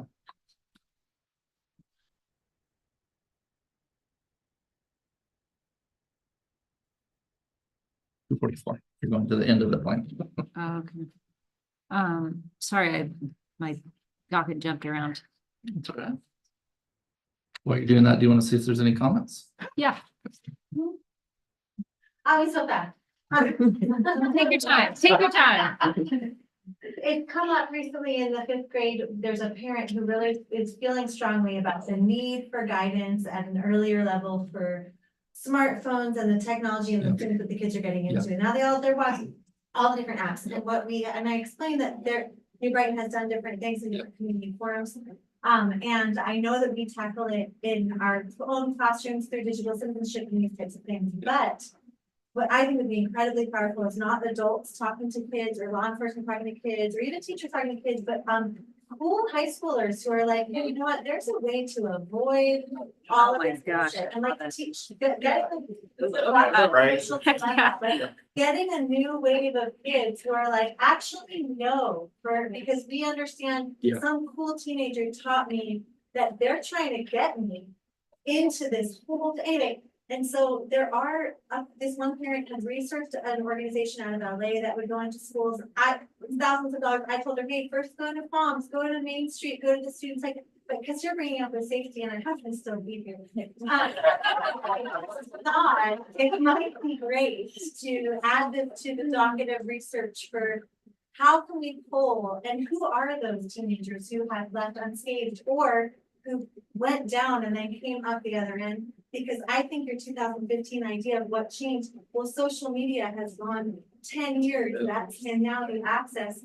I think when they're talking about safety, these middle school kids are not talking about the shoot. I don't even think they're talking about shoot. I think they're talking about each other. Yeah. And so I think that we need to help them before they get to 7th grade, before middle school, and actually to be like empowered to be, you know. Yeah. Don't say no to all that. Yeah. So, yeah. I also have a theory that, middle school, sorry, I'll keep it brief, but what difference between 5th grade and 7th grade? 5th grade, these are all kids that you've mostly known since they were 5, right? It's a lot harder to bully someone when you don't objectify them. And it's a lot easier when there's several schools falling into a middle school where they haven't known each other since they were little. And that just, I think it's something to consider, and is there a way to bridge that? I'm not sure. And also, this may sound odd, but it's something I have heard in the past from students that sometimes bathrooms are a space where they don't feel safe. And so I'm not sure what the answer to that is, but it's just something to consider when you're thinking about creating, They're working on that. Right. Manny could probably tell you a little bit about this. You just staff, people around, adults around, makes you feel, that's what I hear a lot. Adults around make you feel what? Feel safe, you know what I mean? I okay. don't know what it's like, I work in the street, I don't work here, so I'm not sure, but I just know that she said that she's out in the halls and the bathroom and stuff. Sometimes she goes, like, there's a lot of kids, a lot of kids.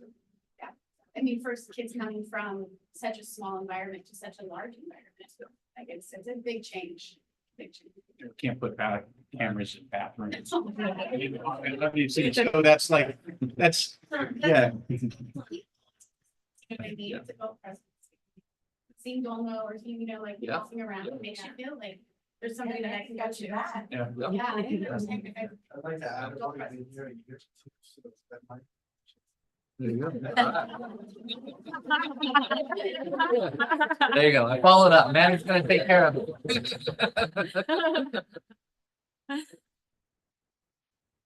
Good input. Thank you. Yeah, thank you guys so much for your input. But that was what I was trying to find, was one of our strategies is internet safety. But I love that idea of cool high schoolers. I mean, I feel like we have a community of high schoolers right up the hill. Maybe that could be a connection.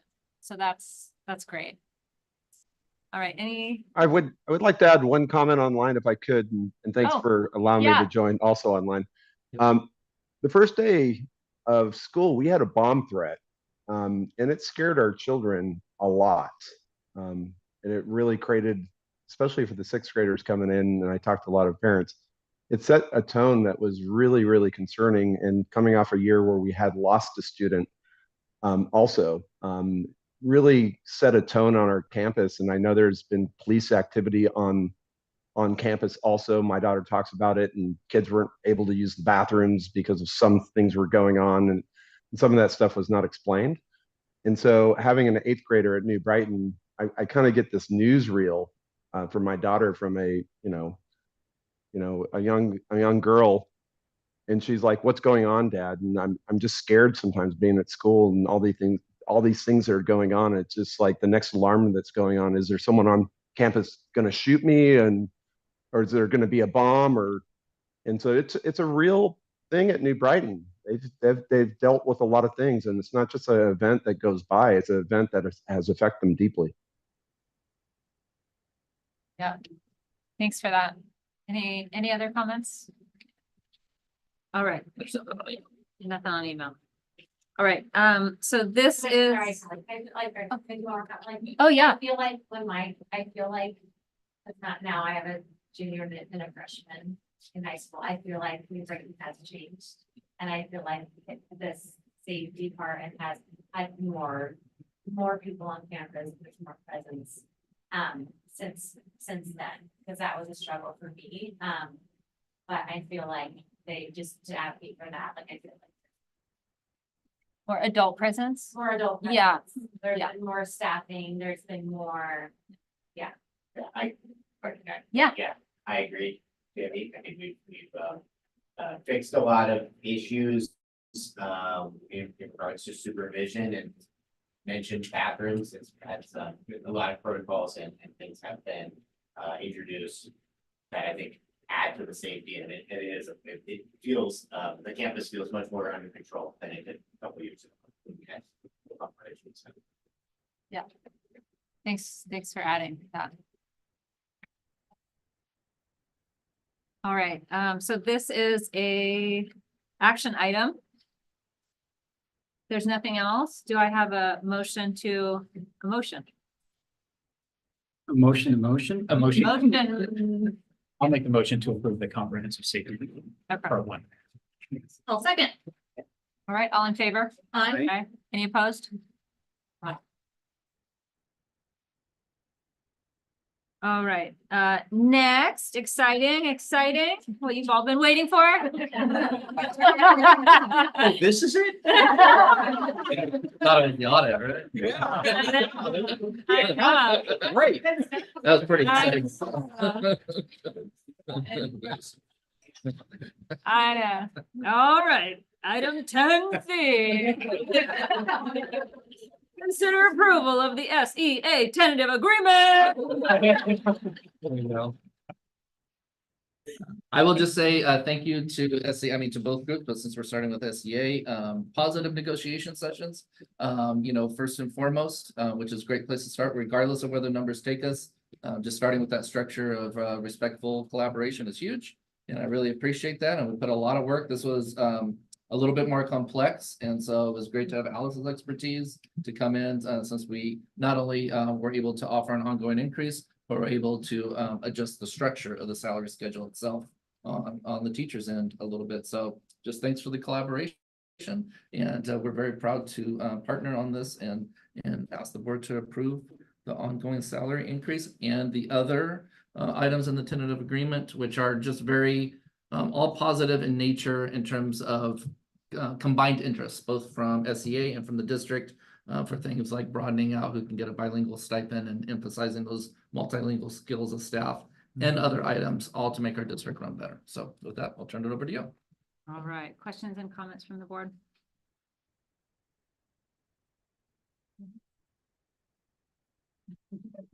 Love the job you guys do.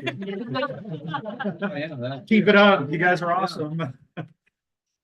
I want want to jump in. I loved seeing what was picked to kind of flesh out. I thought that was really interesting to see, like, oh, this is what's important, you know, this year for teachers. I thought that was interesting. I love seeing the squared salary schedule, and it goes all the way past 100,000. So that's awesome. Very cool. Any questions, comments from the audience?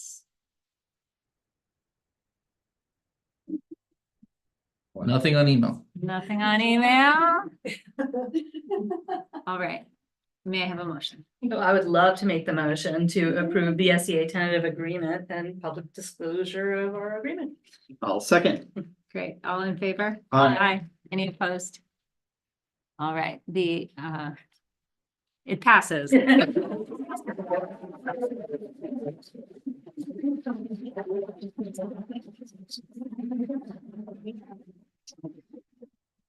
All right, still just as exciting. The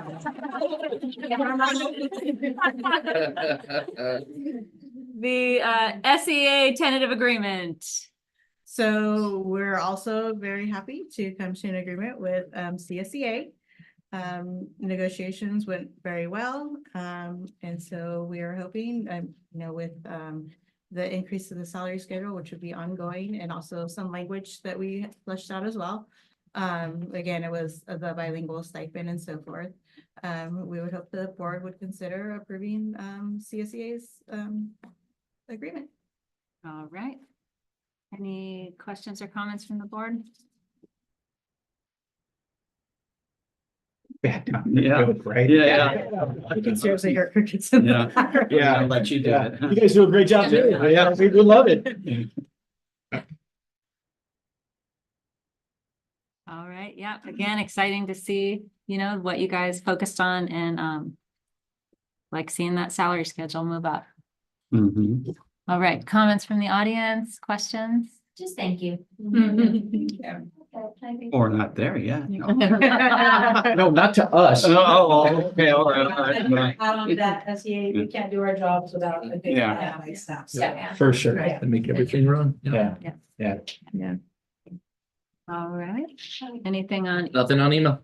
all right, can I have a motion? I'll make the motion to approve CSEA tentative agreement and Abby 1200 public disclosure. No, that's AB 1200.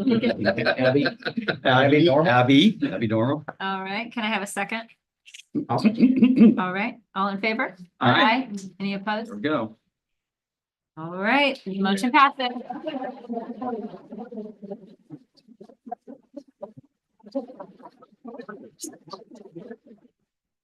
All right. Yep, Yes. well deserved. Yeah, very well deserved. And thank you for everything you guys do. Yeah. Thank you. Thank Yeah. you. Yeah. Yeah. Wait, where are you guys going? It's just like the forest, the community forum. I know. And thank you for coming, presenting. Thank you guys for coming. Yeah. That's so nice of a Yeah. tradition. Yeah. Yeah. Sorry. Watching on YouTube at home. I will. Okay, all right, Bye. all right.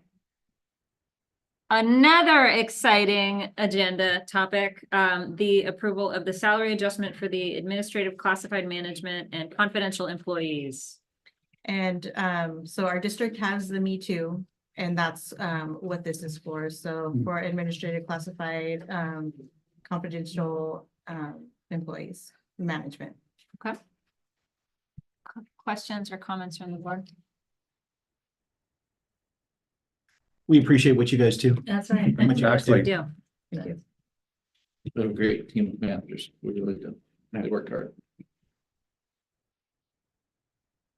All right, any questions or comments from the audience?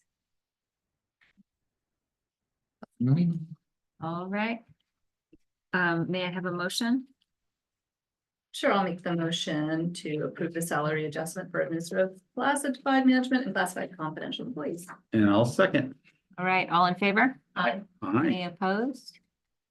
All right, the motion passes. All right. I'm not gonna clap for it. I know. Like it's like a moment sometimes. I'm like, oh, time to Everyone Right. works very, very.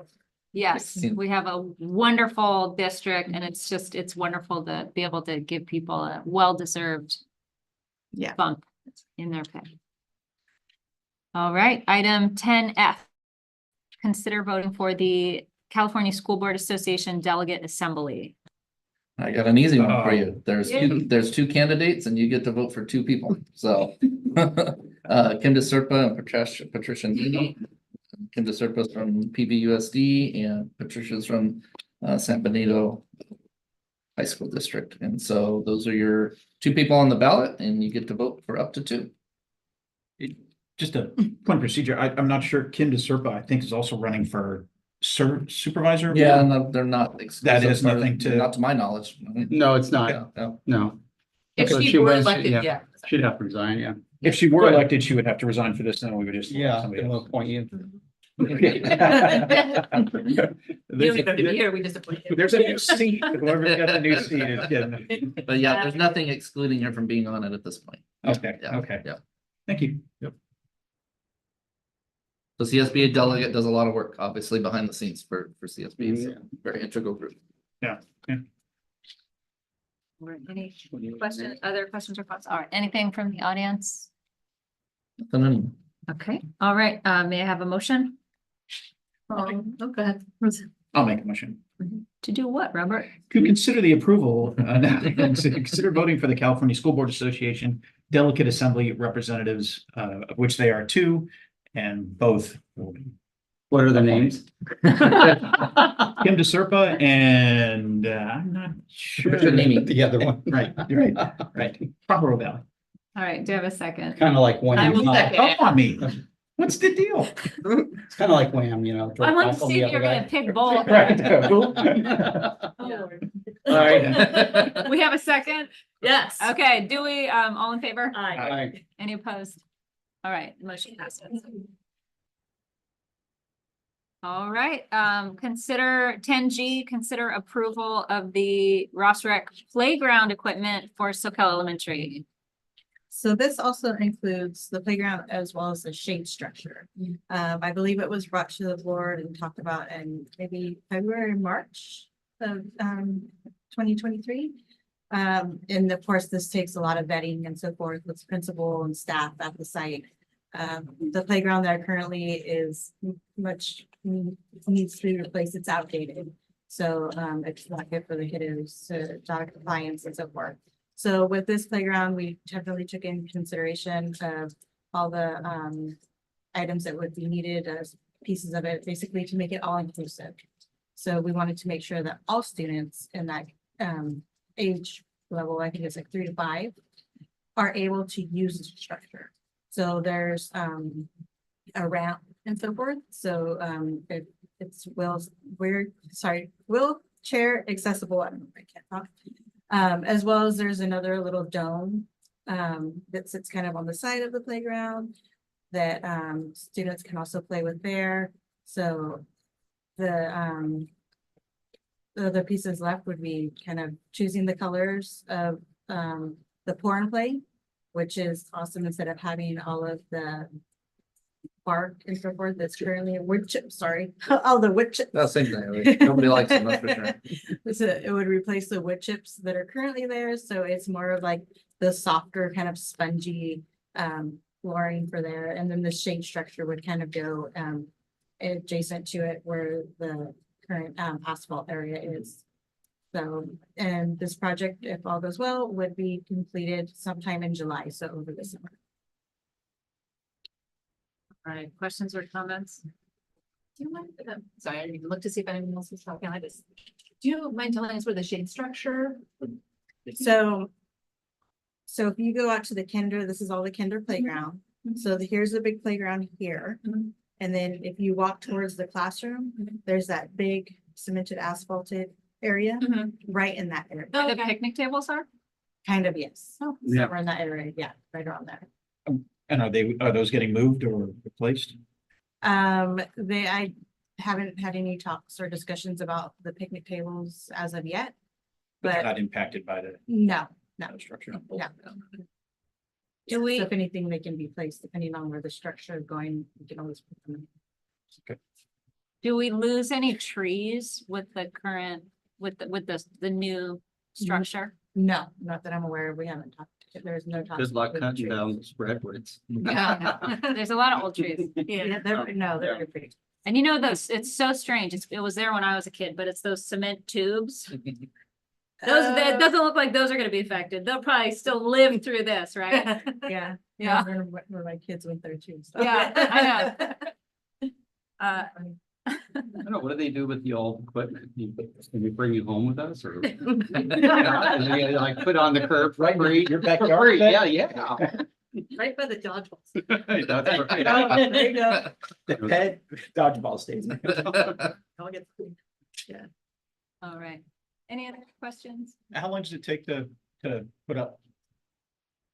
So, and would that area be non-functional during school hours and how long? It would be during the summer. So It that's would all what, be- yeah, we want. All be during the summer? Yes. Yes. Okay, so ready by June? No, August, no, You said it's August? July. So be July. ready by August. Yes. Okay, so they work in June and July, so like a month and a half or whatever, okay. Yeah, around there. And depending. wouldn't affect the kids going to school construction? No. Pretty exciting to come back to the new playground. Yeah, for sure. You got a big choice for surface colors. Yeah. I wonder, I mean, are some attract heat more than the others? That's a good question. I'm not sure. I would think the darker colors maybe Yeah. may attract heat more than the lighter colors. But then with the lighter colors, I guess maybe find a color that's in between, because Yeah. a lighter color may get dirty from the tree sap. Oh, that's true. Might- Okay. Yeah. So I thought leaning a dark color would be good for like Alaska and then lighter. Okay, well, that's true too. We gonna have to vote on the colors? No. All right. No, no. That's a whole nother board meeting. The couple. And this is the same company we used for our other playgrounds, Ross right? Recreation, yes. Yeah. Yeah. Is this who did the Jade Street, the treasure? I'm not sure if they did J Street. But I know they do a lot of playgrounds within the So I know county. that was ADA compliant and I mean, looked great. Yeah. Yeah, Really terrific. yeah, Okay. yeah. So Ross does a lot of playgrounds within the county. And they're approved by MPP .gov. So they're for playgrounds and so forth. I like funky pink. Like Gordon Zollberg's right there. There we go. No, that's New Brighton right there. Yeah, I know, yeah. It's all go. Oh. All right. Any other comments or questions? No, anything from the audience? I just had a little quick question. I'm sorry if it seems silly and I don't know if it's just how the rendering looks, but when you go up the ramp, then there's, at the top of the ramp, there's that area that it's an activity center. And then there's like behind that, there's like a drop off. And I'm just wondering about for safety concern for someone in a wheelchair. I think it has the railing on it. Does it have a railing? Yeah. It didn't look like it, and that's why I was asking. No, that's There's a good bars that kind of found that, I didn't know if those were safety. for There was a picture. wheelchairs. Yeah, there's a picture. of Picture of it, yeah. And you scroll down to the next picture, it looks like the backside. If you look at the, on Mhm. page 316, for example, of the ramp. Yeah. And then there's, at the top of the ramp, there's that grade platform, and it's kind of hard to see if there's a drop off or some kind of, something. That's all. I just want to know if there's some way to protect wheelchairs from. No, falling off. yeah, I agree with you. So I'll definitely make sure that there's Just something. ask about- Yeah, yeah. Yeah, because I can see it, they're like playing, not paying attention, they accidentally go back. I know I would do that Doing myself. jumps, Wheelies off there and like, yeah. We know you want to.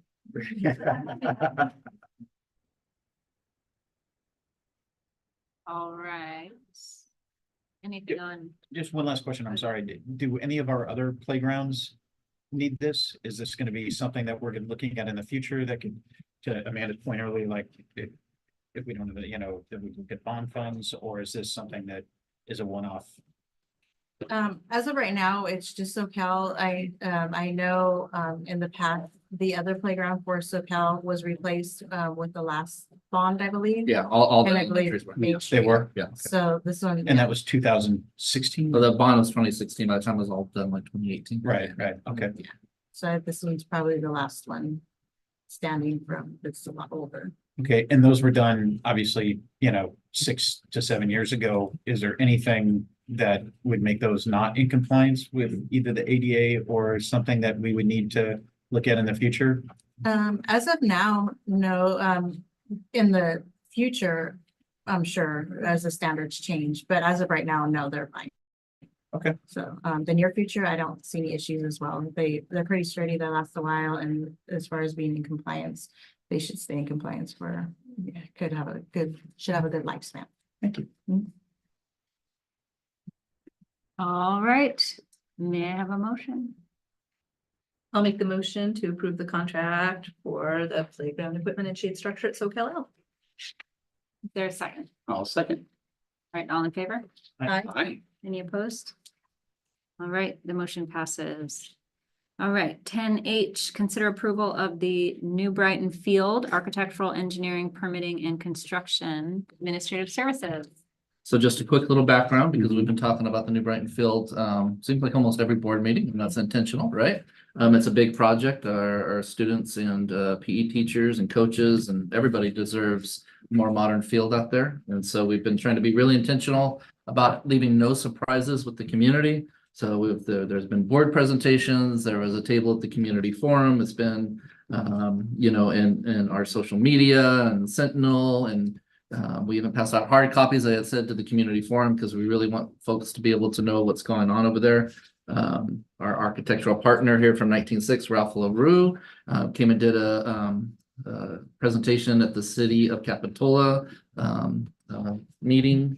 Yeah, city council meeting, I should say. And so we've really been trying to leave no stone unturned to let folks know we're going to do a big project out there, and that it's going to be artificial turf. And we welcome questions and input about it as we go, because the last thing we want is when we put a shovel in the ground for there to be surprises, and that no surprises theme that we talked about earlier.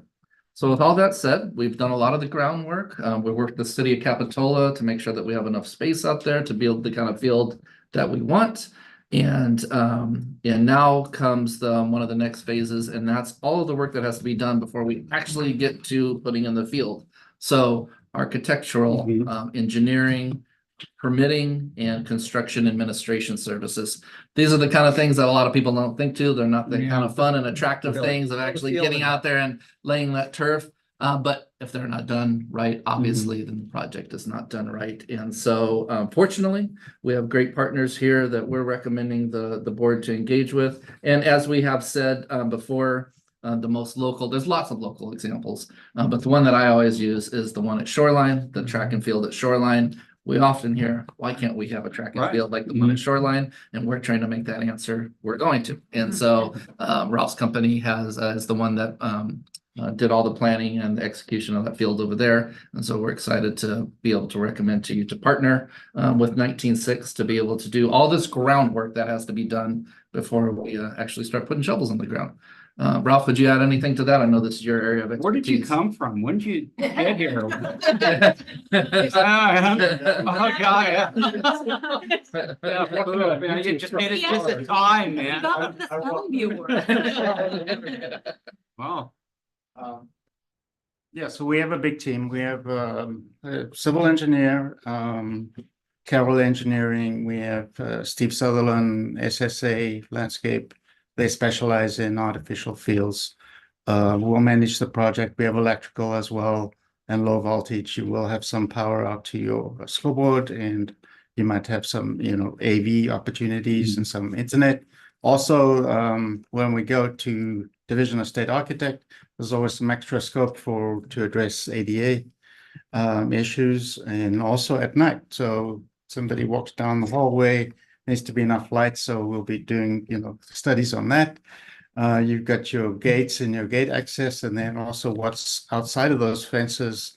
How do we address those pathways that the city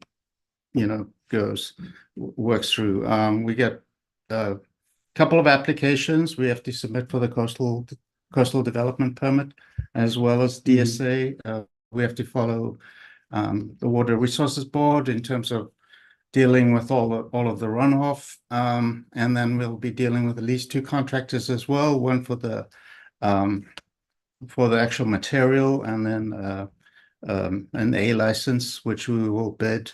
We'll run the bid for you. We'll make sure that you're compliant. I was listening to your board meeting. You will not have a non-compliant board outcome. We're very careful about the advertising and solicitation process.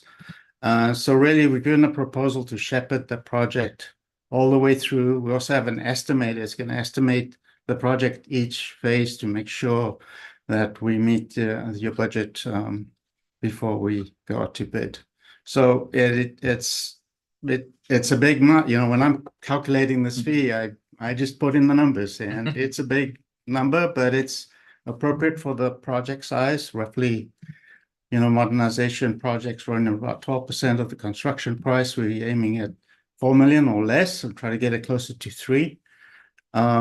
It's the process going to take a year or maybe a little more. So we'll be working to make sure it's permitted and runs smoothly, and we'll be here during construction every week, coordinating the contractors with maybe Jim or Steve. I think I covered everything. Yeah, awesome. Question from the board? No lights. Ralph, the soccer field itself, is that the actual size it's going to be, or is that the plan? It's 330 by 195. Yes. Okay. It's the size. It's exactly the size of the shoreline one. Okay. And we've done another one at EA Hall, and we're That's just a good about- size. This is everything we reviewed previously, right? Yes, Nothing's yes. changed. No, I thought it was going to be a smaller field for some reason, but this is great. Yeah. There's 2 smaller fields in it. Right. Yeah, design wise, we're just trying to make it as efficient as possible. Nothing's changed from the but, last thing yeah. that we've seen as Yes. the board. Yes. Right, okay. I mean, I'll take a minute to also say that I've spoken to our athletic director, Enrique, and he is on board with the project. Knows the idea and what's happening. So I feel that's a good thing to mention too. Ralph, maybe I'm remembering wrong, but I thought that there were 3 volleyball courts. You're remembering, huh?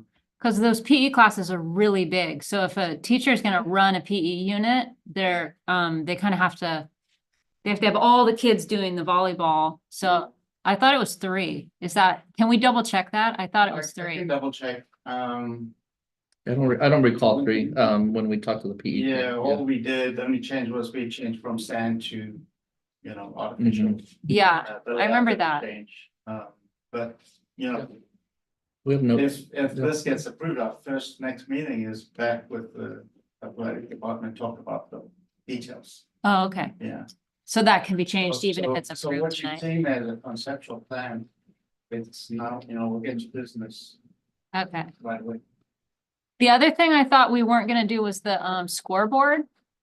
Yes, the scoreboard can be an option, but what we'll do is at least run a conduit out there so you can add it in the future if it becomes a budget issue.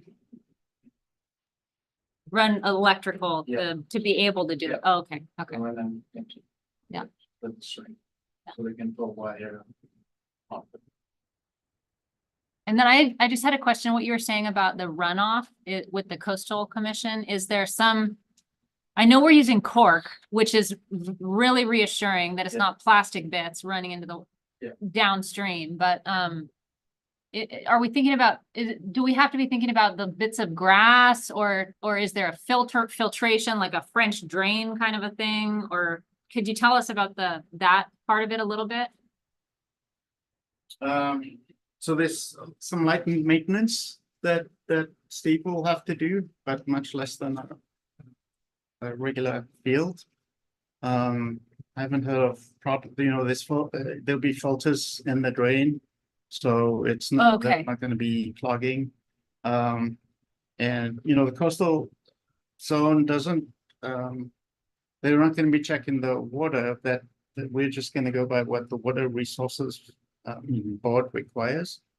A certain amount of pervious area, bioswale of vegetation that.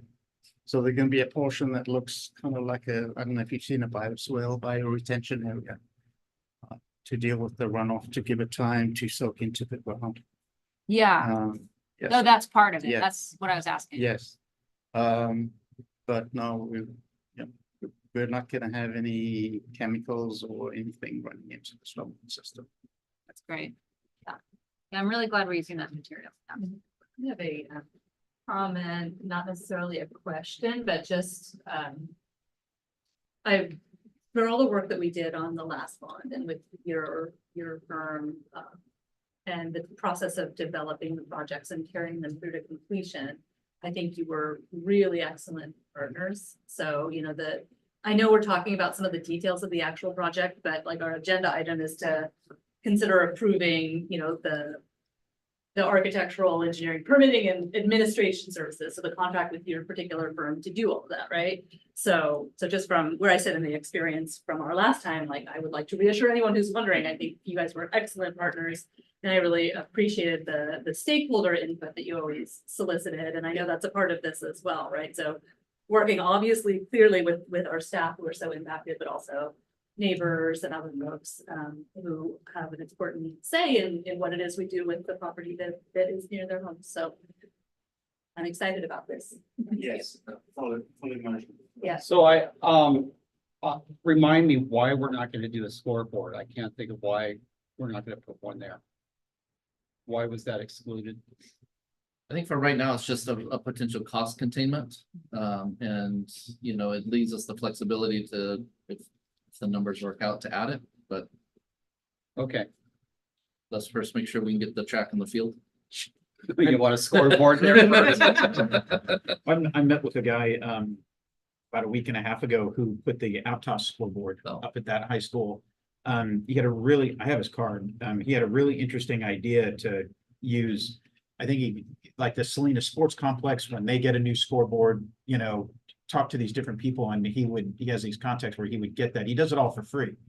And he gets somebody else's scoreboard. His construction company is able to kind of put it up and things like that. I think he had a private donor that helped him out a little bit with some of it, but it's, you know, using a used product from somewhere else. As they upgrade theirs, we would get that secondhand, look at a, you know, very cost effective measure for us in doing that. So that's something I can pursue with him too, and talk to you about.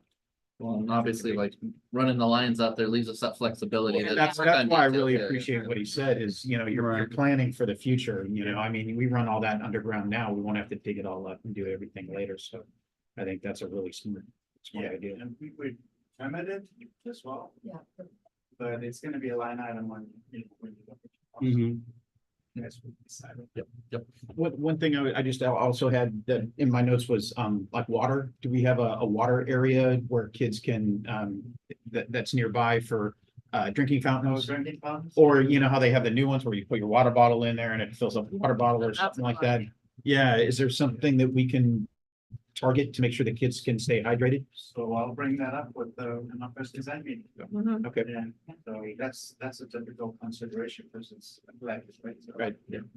Perfect. So we sometimes do the standalone one, which is high low and the filler. Perfect. Yeah, thank you. Like the box. Yeah. And thank you for attending the LCAP forum too. That was great to have you there. Yeah. Any more questions? No? Any questions from the audience? I have a question from Enrique. Assuming everything goes without hiccups, when can we expect construction to start?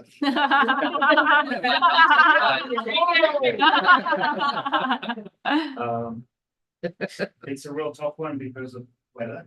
You don't want to be building like now. So we either hit a home run and we get our approvals and we start building this summer, which is don't count on it, or we wait until April next year. Which is more like. What would hold up from starting in June this year or something like that? Is that the permit process? Permitting and then getting materials, getting the contract, you'll be reviewing another contract.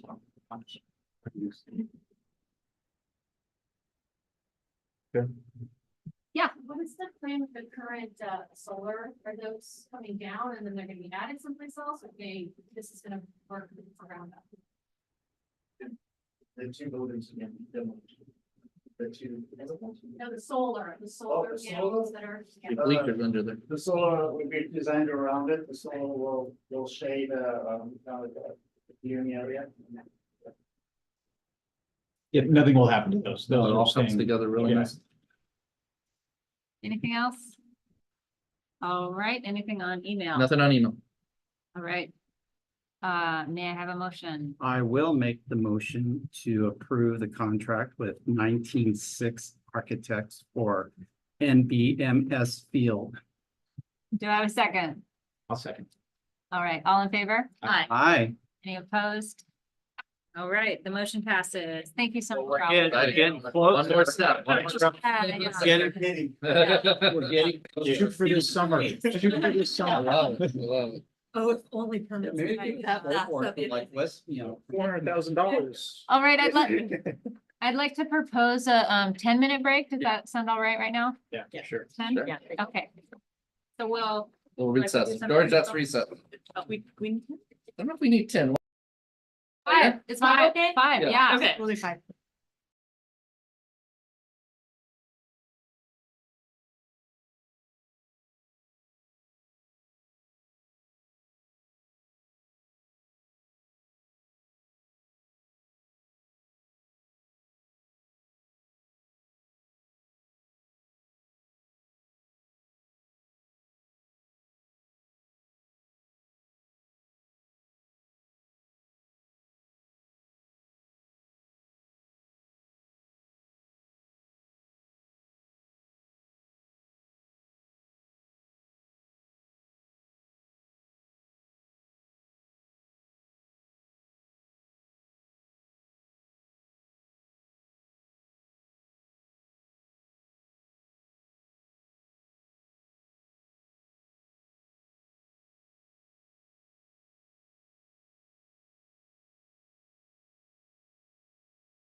No, yeah. That's what teamwork is all about. I love All right. honesty.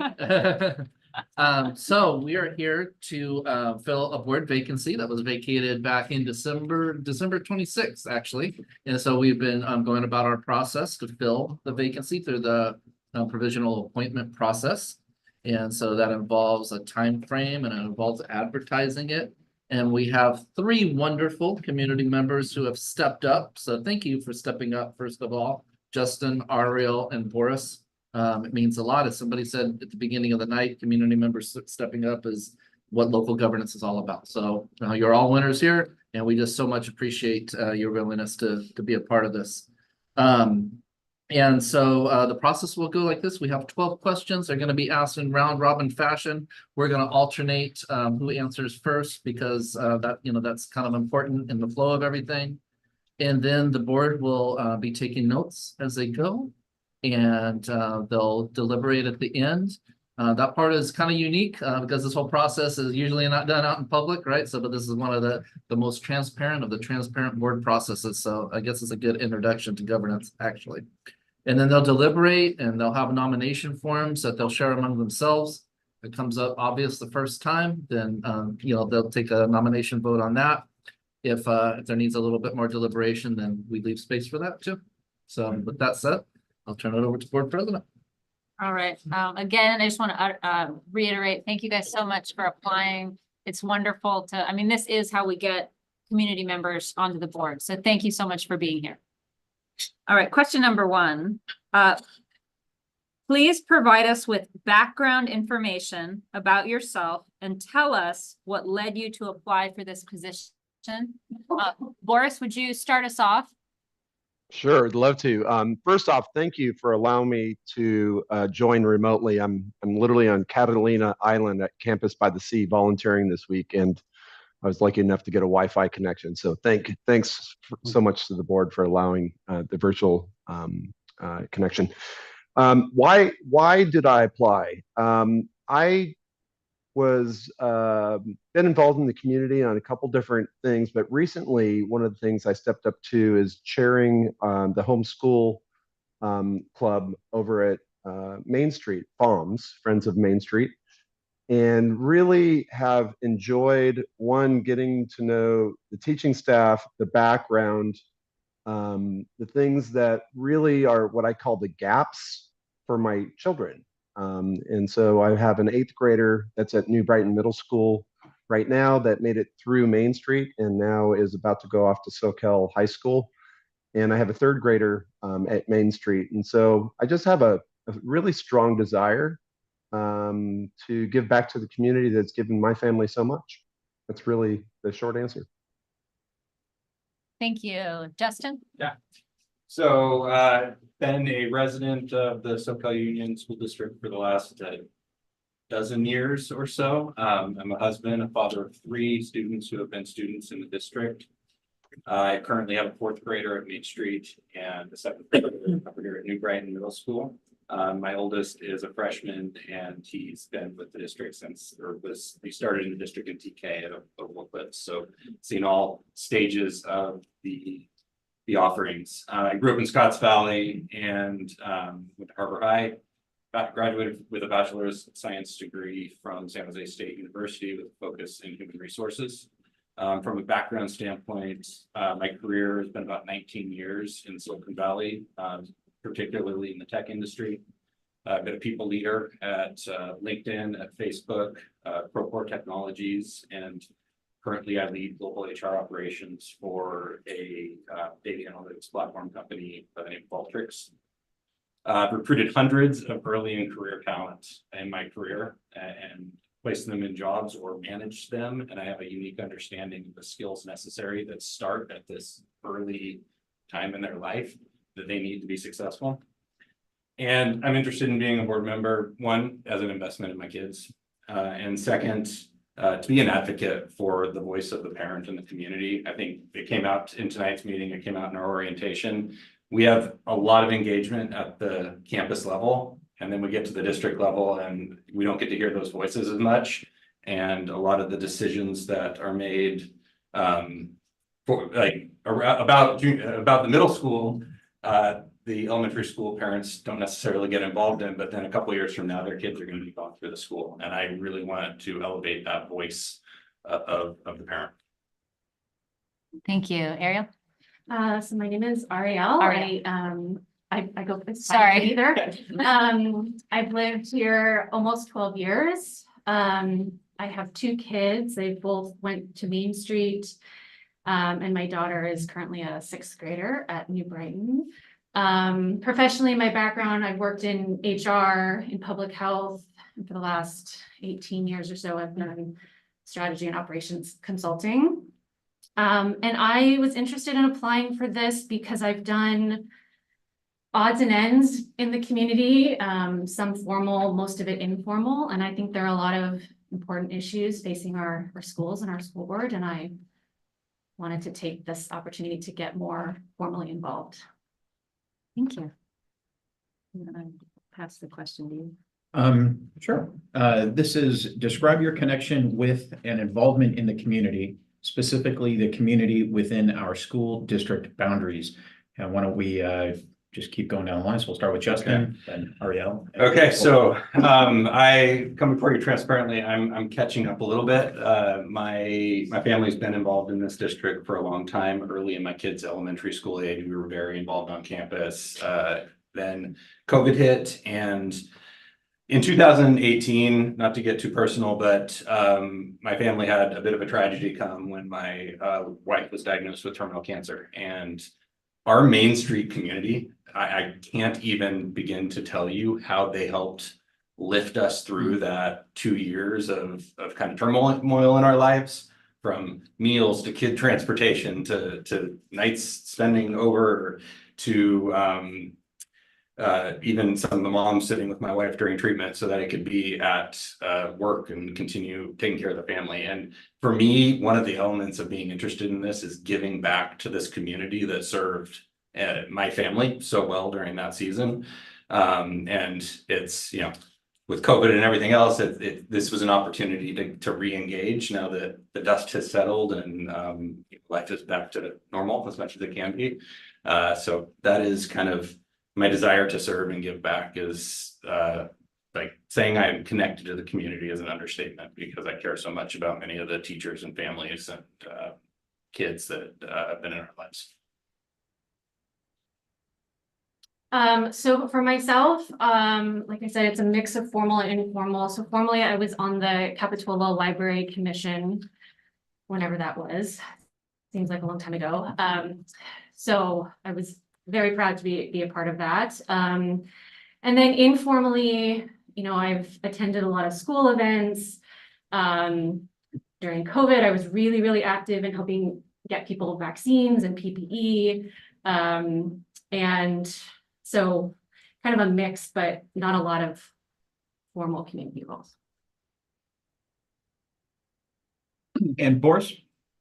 Yeah, my journey in Capitola started, at least my involvement was running for city council back in 2008, which I lost. But I did get very involved in the community at that point at Michael Termini's direction, which started with fighting for the Opal Cliffs CKC Center when there was a Save Jade Street movement. I was with Sandra Wallace and team speaking at City Council, really pushing for it because my daughters were about to enter the school system at that time, and proudly that building got up and running. Oops, I think I lost you guys. Nope.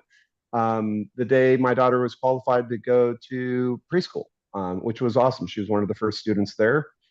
From there, I got involved pretty heavily over at the Second Harvest Food Bank, which included being on a kind of a task team for their capital campaign to build out their freezer so they can take in produce. And then from there, I was on the parking committee, which was pretty exciting with Capitola. And then from there, got pretty involved at Second Street or Main Street, like I mentioned, with chairing FOMS, Friends of Main Street, and pretty heavily involved in a father-daughter group, which is a Mighty Eloni group. I don't head it, but I'm very, very active with Zach Silva, and doing a lot of stuff with my daughter outdoors and out and about with a bunch of fathers with their daughters and connecting in nature. Thank you. Okay, we'll start with Ariel. Okay, what would you, excuse me, what would be your goals as a school board member? I think my goals would be to make a difference in the lives of the students. I really would want to make sure that each student is seen and heard, and that each student is given the foundation for their success, for them to thrive, for them to own their potential in their life. And yeah, really to be able to see each student thrive.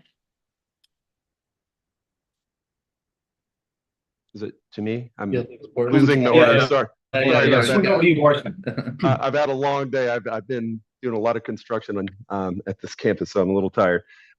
So the 5 things I would really put top of mind in order of importance is this whole idea of DEI. This diversity and equity and inclusion really came to life chairing FOMS. We have very much been attempting to change a lot of things this year with a lot of emphasis, and every turn I take, I'm running into structural issues to actually make that change happen. And I'm learning all about them and really appreciating them very, very deeply. And so I want to continue on that journey in the center of my goals. The state of the physical campuses, just hearing the updates, Scott, from you and the team on what's going on at New Brighton and seeing what's going on at Soquel. There is a lot of work to be done at Main Street. And so I know we've spoken about that a lot, but I think the state of the campuses is something that we should be proud of, not be embarrassed of. And then we're so close to Silicon Valley. I do believe STEM and ed tech and all the things we're doing in these classrooms is, we're so close. And when I go into classrooms, when I'm traveling inside of my job and see what's going on in Minnesota and even over the hill, and I see what's going on our campuses, we have a big gap. And I'm pretty passionate around technology. And so that would be there. And really the last one is tackle this whole idea of secure, support, and enhance our talent in the district. And just seeing what was happening in tonight's meeting made me proud to be part of this district and seeing the reaction of the staff that you guys are supporting. Kind of 3 areas of top goals that I would call out. First is, as I mentioned, elevating the voice of the parent and the engagement of the community. I think that this body should be a representation of what the community desires, and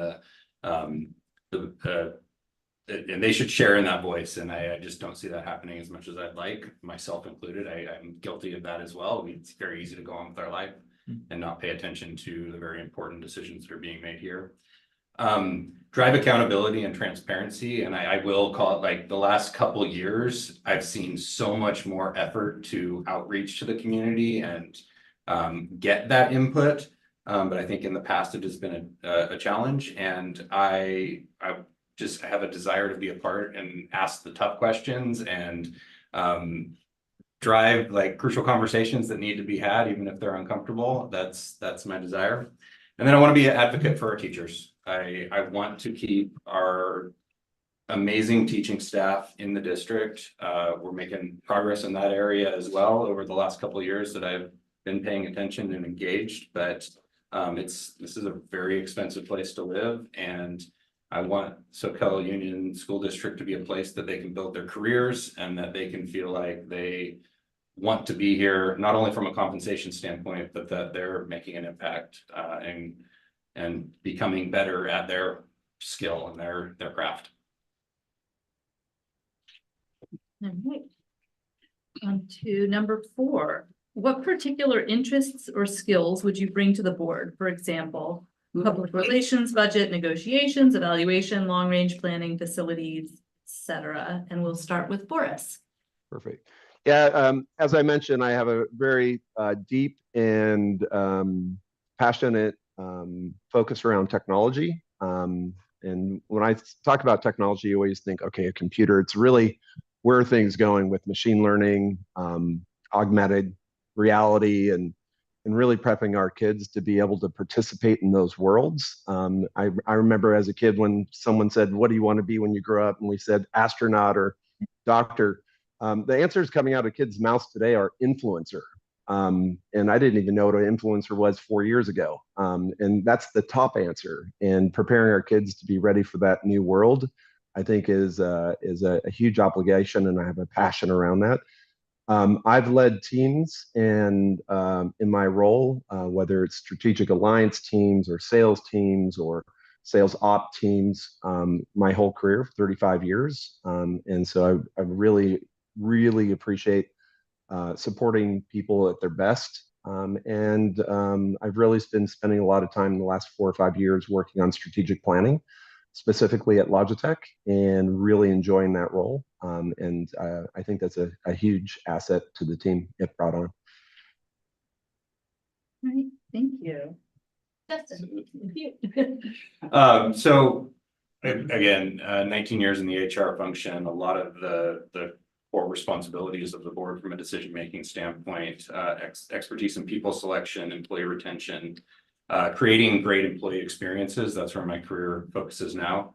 Again, I've managed early in career talent for my entire career. I have a passion for helping my kids start to build those skills that they're going to need to be successful in the workforce even today.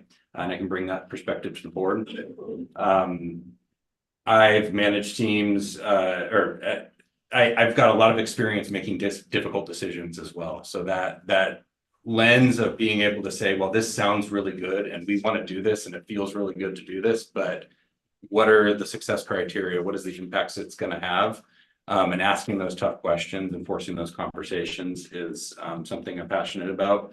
And similar to what Laura said, like I'm already using tools like generative AI and ChatGPT in my day-to-day at work. And I am very fascinated on the topic of what this is going to do to education going forward.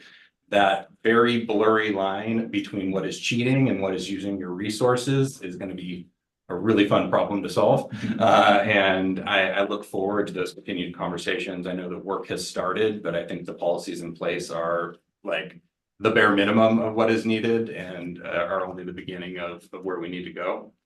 And yeah, I think my educational and career background really fits in nicely to some of the decisions and things that need to be tackled in the years to come. Thank you. Right. I would consider one of my main strengths to be a problem solver. That's kind of what my job has been for the last almost 2 decades. Within that specifically, we do a lot of long range and short-term planning in my role, a lot of setting goals, both near-term goals and long-term goals, and then tracking to those, and then problem solving when we're not on track for those goals. I have experience in communications. I have some experience in budgets. I'm not the budget person in my job, but I am one of 4 or 5 people who is involved in the budgets. So I do have an interest and an affinity in numbers and making sure everything is ticking and tying. So yeah. Thank you. All right, number 5, our district has embraced the concept of educational equity for all students. What does equity mean to you, and how is it different than equality, Justin? Yes. So I recognize every student steps onto our campus with a unique background and diverse experiences in their lives. This could be cultural or socioeconomical or other various factors. To me, equity in education is ensuring that all of them have the same experience and the same ability to be successful. And this is, on the simplest form, programs we have like helping get internet access and a computer so that they can be successful at home as they are on campus. But it also means there's students who have learning differences or different levels of neurodivergence. I have a child who was on INIP through elementary school 3 years ago during COVID for many reasons, not because of the district. I had to I chose to pull him out of the district and go to a private education. I know that isn't the reality or even something that would be possible for most families to do. And I'm passionate about ensuring that those students have the assessments, the resources, that the teachers have their necessary training to be able to address those types of needs in different students. So that's educational equity to me. It's leveling the playing field so that regardless of the need of a student, they have the same opportunity to succeed. Yeah, to me, equity means recognizing that not every student starts at the same place and meeting them where they are and figuring out what the tools and programs are that will help get students to the level of achievement that they deserve and are capable of. And so that might mean the, dual immersion program, that might need a program like AVID. But it's kind of a different lens of thinking, okay, everyone should get the same thing. Well, everyone should be understood as where they're starting from and helping to meet them where they are. Thanks. Horace? Yeah, I'd love to answer this question based off my recent experience running a fun run over at Main Street.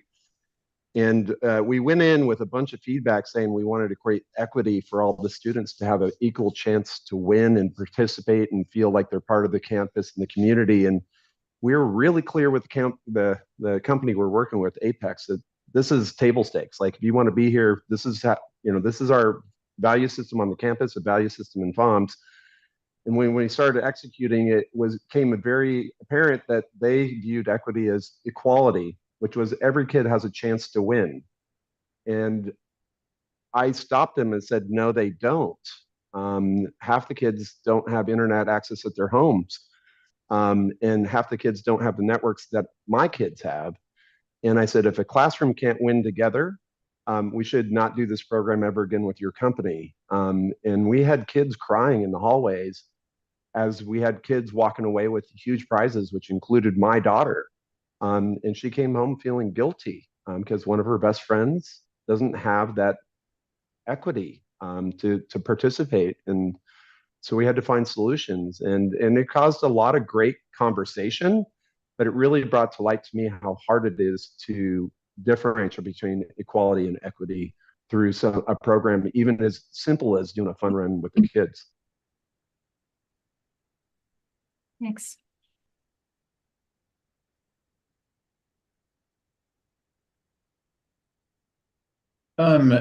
We have question number 6. We have provided you with flyers for an event called the Queer, Trans, and Allied Student Summit of the Central Coast.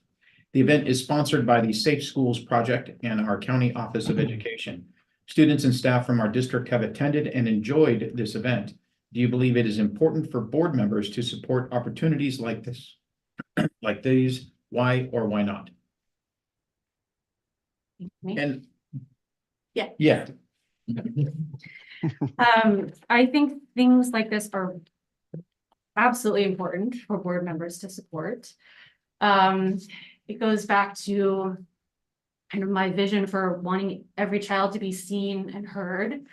And I think that children need to feel that whoever they are exactly who they are meant to be, and they are supported, and there's representation in their community that supports them.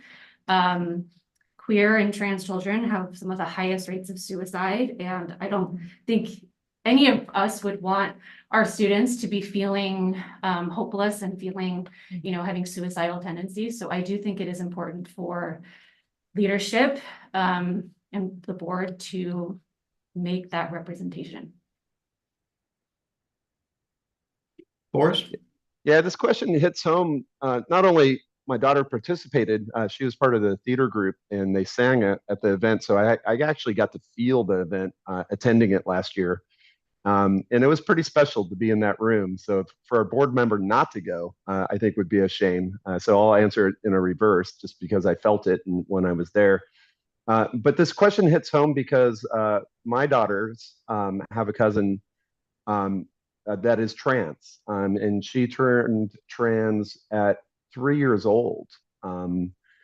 And what the parents had to go through during that transition, including changing school districts because of what their son, daughter went through during that transition, was heartbreaking. And even inside their family, the division it caused.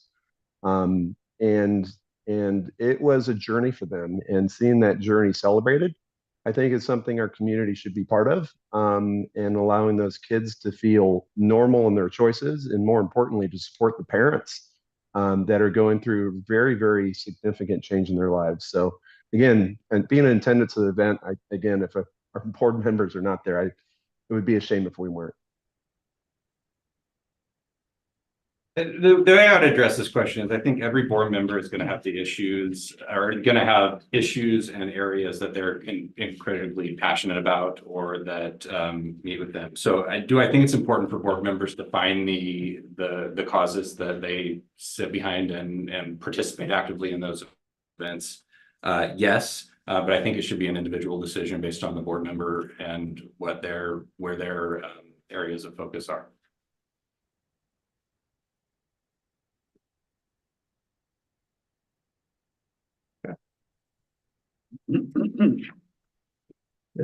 So who are we starting with?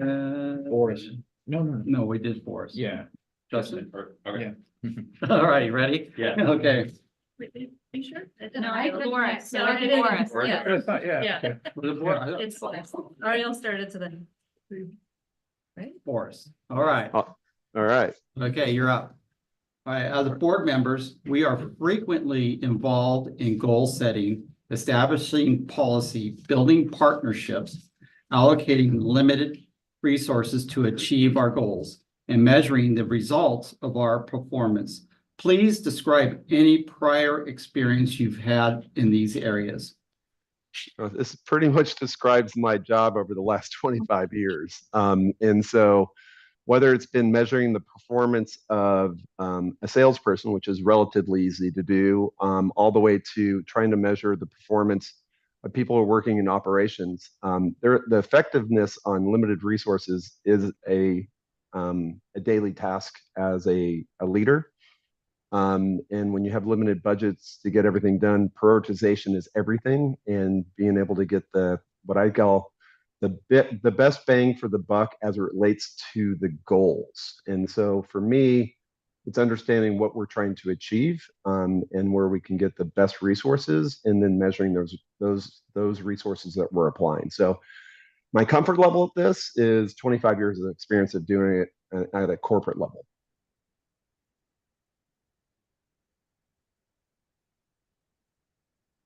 And then next is Justin. Okay. I've led teams in large companies for the last 15 years. Currently as a senior leader, one of my jobs is setting annual goals for my organization. These goals are specific, measurable, clearly defined, and outline exactly what the expected result is that we have to define success. Additionally, I'm responsible for writing employee reviews. I conduct performance conversations on a regular basis, weekly with my team members, to do check-ins to ensure they're on track and understand the goals and objectives that have been set. And this is, transferable not only to help set goals for the programs and projects that this board would be responsible for, but I also know the board gets the wonderful task of rating Scott and his performance on an annual basis, and would be able to transfer that experience as well into those conversations and activities. I would say that goal setting and measuring our progress against those goals is one of the main three things I do in my job. So we have annual goals, we have monthly goals, we have cash collection goals, we have, utilization goals. We have probably 20 different metrics that we're measuring ourselves against every month. And we look at some of those we look at daily, some of those we look at weekly. It is what I spend a majority of my time on, is looking at the whole range of our goals and how we're progressing, and then how do we troubleshoot getting back on course. So I feel very strong that I have a good background in that. Thank you. On to number 8. I think that means we're like 2/3 through, so. We're lot of doing questions. great. You guys are all doing great. So what do you believe, and we're starting with Justin on this one. Okay. What do you believe are the hot topics facing the school district, and briefly state any position you hold on these topics? So I think, what I mentioned before, and I'm really excited, and it's becoming an issue, it'll become more of an issue. Generative AI and ChatGPT are gonna change the way things happen in the classroom in the coming years. I take an approach of we need to teach students how to use this responsibly. It will be used in their daily lives. It will be used in their jobs when they get to, when they either graduate from high school or graduate from college and go into the work world. I use it daily. The other issue is, I think there's a lot of polarizing issues that distract, the core function of the school to develop our children and the academics around them. So finding ways as a district to stay neutral and to stay focused on the core subjects that we need and the skill sets we need our students to leave and go on to high school and other levels of education. I think finding that balance is really important, because I think it creates, one way or the other, wherever side of the spectrum you sit, I think we lose focus on the core programs when we get distracted by those things. So finding that balance, I think, is an area that we have to focus on. I think two of the hot topics, one are, teacher salaries and the cost of living. So I know we just ratified that contract. I do think that, there's more that we need to be thinking of, and it's not isolated to this district by any means, it's the county at large, how we make, it affordable and sustainable for especially our government employees to live here. And so I think that continue, even though the contract is just ratified, I think it's still something we need to be thinking about, the ways that we can address that and make this a long-term home for our teachers.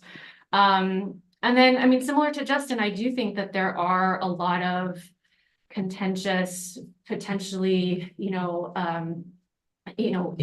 large issues that are starting to affect school boards across the country. And I do think it's important to have people on the board who are thoughtful and neutral and willing to take kind of a child-centered view of what our students are needing, and kind of weed out some of the maybe political noise. And so I think that's another hot topic as well. Thank you. Boris. I was thinking about this question as Justin was answering. I thought, hot topics. Do I answer the question in the framework of my daughter, or as a parent, or as a school board member? And I thought both the answers I just heard are quality. And the only hot topic I really would press on the most is talent. I think the talent in our classrooms is the biggest impact I see in my daughter's eyes. And Scott, you mentioned it in our briefing, like who are the hardest teachers for us to land and really have an impact on our kids? And it's literally the subjects that are right over the hill where most of our students will get jobs. So when we start talking about computer science and influencing and gaming tech and generative AI, I don't think from the standpoint of how we integrate it in our school. I'm thinking about how do I get our kids excited about the next generation of technology, which is literally across the hill. And so my passion is really around how do we connect the dots, and it comes down to talent.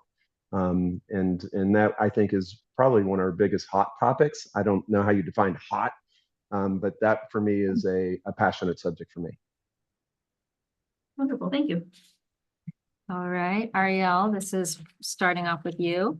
Our district extends from the foothills of Old San Jose Road to the ocean and from Dominican Hospital to Cabrillo College, and serves kids from pre-K to 8th grade. How will you serve all children in all schools in the district? I think it comes down to finding the opportunities to listen and hear and understand what is going on at each school site and each set of grades. You know, my experience is limited to Main Street and New Brighton, and so I would definitely have to do the work to visit some of those school sites, go to some of those events, go to the back to school nights and spend the time hearing and listening to what the parents and the teachers and the kids are saying at those places. Thanks. All right, Boris? Yeah, I take the parents' perspective on this. And again, being involved with that father-daughter group, we get a lot of time to talk about, one, how to be a better father, but more importantly, what's going on with sports and what's going on with school, and in getting that feedback, I think is really critical from a parent's perspective. Obviously, that's my perspective, but taking my perspective out of the equation, I think, is going to be the hardest task. And again, if I apply me, just like I mentioned the front run earlier, if I apply me, I go, oh, great, I can get my daughter to win because I'm so blessed with all my resources and everything I can provide for her. But if I have that perspective coming into the school board, I think I'm not going to serve the community. I think I need to back out of it and saying, okay, what is the parents' situation? What is that kid's situation? And being able to serve those needs from not only a equity standpoint, but also a diversity standpoint. And I'll use just one example is I attended an ELAC meeting as a FOMS member. And we were mentioning, you know, like, how do we get you guys more involved? And there was a lot of passion in the room. And they're like, we should have a cultural event because you guys always do events that doesn't even really apply to us. And I'm like, talk more. And they're like, well, you have this art and wine thing. We're not art and wine people. Like, we like to show up with our barbecues. We like to show off of where we came from. We like to, and then this lady stepped in and like, and we'll do all the dishes. We'll do all the cleanup. And I'm like, we are so missing it on diversity and equity and inclusion. And we think we're doing it right because we're doing it in our old fashioned way, but we're missing the mark. And so the short answer is take myself out of the equation and start listening a lot better. And Justin? Yeah. So we have a very small district, but very diverse campuses. And one of the things that has resonated both in the orientation the other night and then other conversations I've had with several of the board members is the opportunity to be on campus and see the students in their element, in their experience. So I think that is important because similar to Ariel, like I've got Main Street and New Brighton as my experience. I have friends that work at Santa Cruz Gardens, but I would make sure to take time and a lot time to be on campus, to speak to teachers, to speak to students, to understand their experiences, and would look at my role as understanding the diverse community we have, and that being a board member, I'd put my, my biases, my experiences aside, and I'd recognize it as an educational experience for myself as I approach those conversations. Thanks. Great. So question number 10 is to Boris. How would you handle a situation in which you might find yourself in the minority of a board vote on an issue or policy that you feel particularly passionate about? So you're describing my work environment probably on a weekly basis. We have an environment where I work at Logitech, and we have an environment where the culture is speak up. And I'm a really big fan of this. It's get everything you feel about on the table so that we can get to a collective better decision. And then we have the second rule, which is once we get to a decision, we have one person that ultimately gets to make a decision that's responsible for that decision in that environment versus a board. But it is absolutely critical before we leave that room that we all agree to disagree, not to disagree, because anything is going to ensure failure of execution, especially when we got timelines that just absolutely need to be met. We walk out of the room just saying, hey, okay, I agree to disagree. I'm on board. now let's go sell the story together as a team, because if we don't go sell it as a team, as a leadership team, it's not going to work. It will just create division. It will create, I think Scott used the term, when we break trust, it breaks everything else down. You just don't get past that. And you do that when you don't get on the same page with everyone, even if you don't disagree, even if you agree to disagree, like you can't disagree to disagree. So again, I spend on a weekly basis on being in the minority on a lot of sides of the decisions, especially the ones I'm passionate about. Thank you. To me, okay. So I think it's critical that we have diverse opinions on the board. So I would expect that to happen. Without different perspectives, we're not representing the diverse community that we are representing. So I think it's good that we have it. And what I would do is encourage healthy debate, get those opinions out, understand where people are coming from. Talk to our teachers and our staff members in the unions, talk to the district to understand their perspectives. And as I decide on how I would make the decision or how I would vote, I will go in and I'll make my final vote based on what I feel, but very similar to what Boris said, as I was thinking about this, is like a concept in business is you align and commit. I would acknowledge that that was the decision of the board. I wouldn't make issue of it until which time it was decided that it was a topic that needed to be brought up again by this body. So I'd thoroughly research, I'd vote my conscience or my belief based on what I learned, but I would agree and commit and move forward so that the important work can continue. Thank you. Ariel? I think first I would need to better understand the Roberts rules, because I know there's like, when can you, if it's up for a vote, then we've already done the vote, then we've done the vote. I don't think there's time for after that for kind of changing people's minds. So I would first need to understand what the parameters are that we could, when we have those discussions.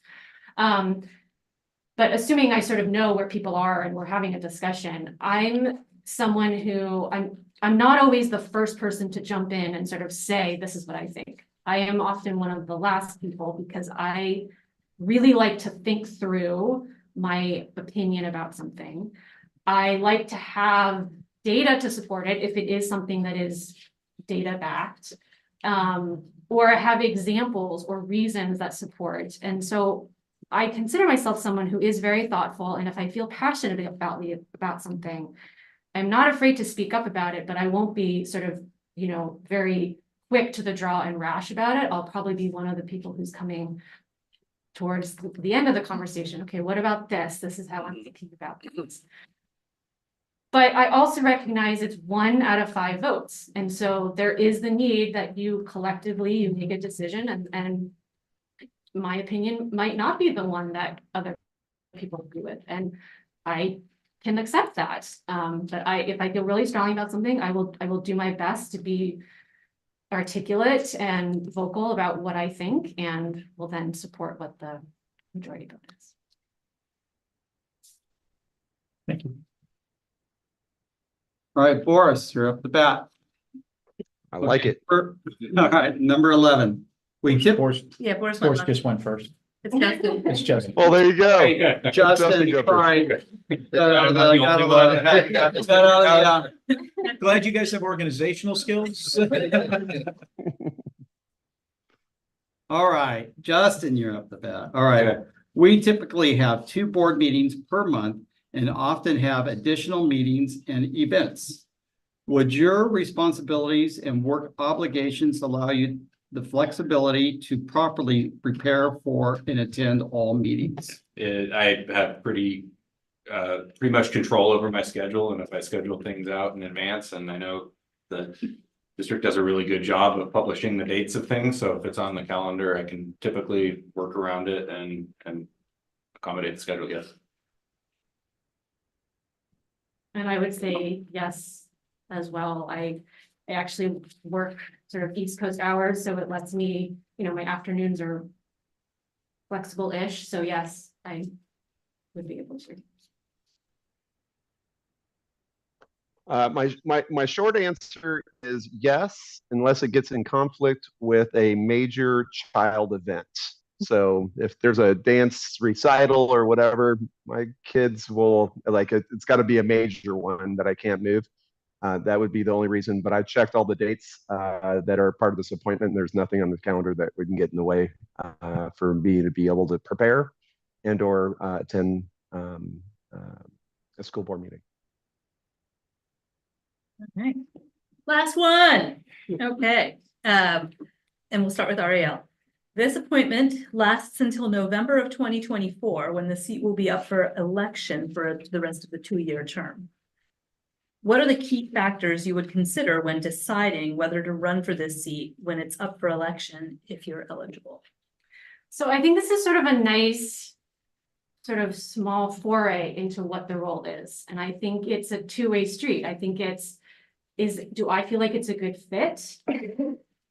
Do I feel like we're getting to work on things that are meaningful to me? But ultimately, I really see it as sort of a chance to experience what this role is like and to feel that it's a two-way meaningful fit. Thank you. Boris.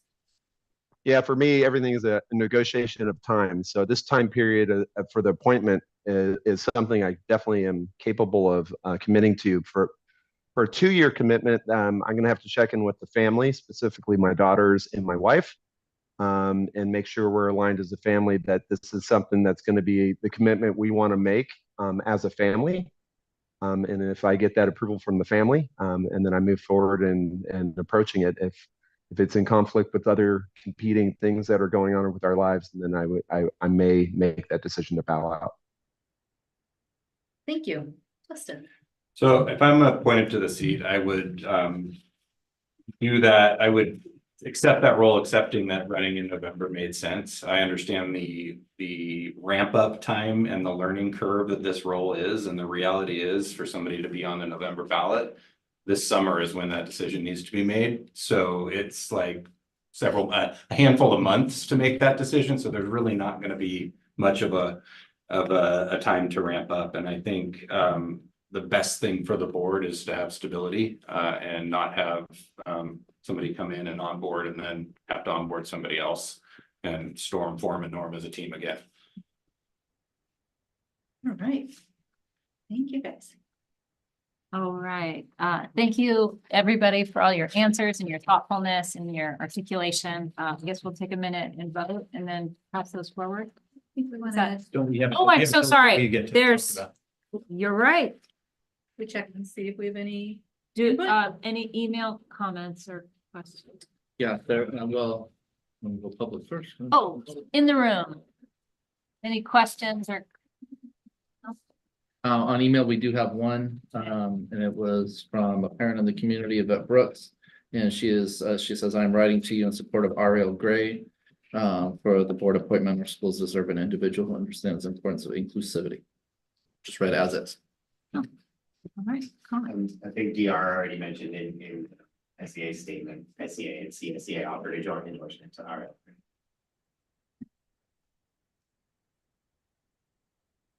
That's it. So then we now. I think it kind of opens on the next agenda item. I mean, it's just a continuance, but.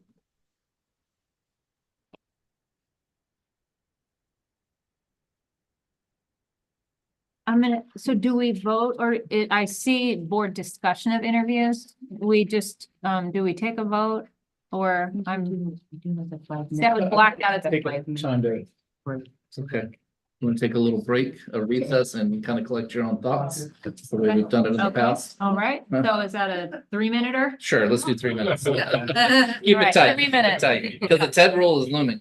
We discuss between ourselves. You will have the time to right now, if you just want to take a minute to Okay. collect your thoughts, your own thoughts, and then bring it to a discussion. Everything's in Is it Yeah. closed or open? The open, it's all open. Yep. Recess, yes. Yeah, I think I get where you're at.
We'll see where we're at.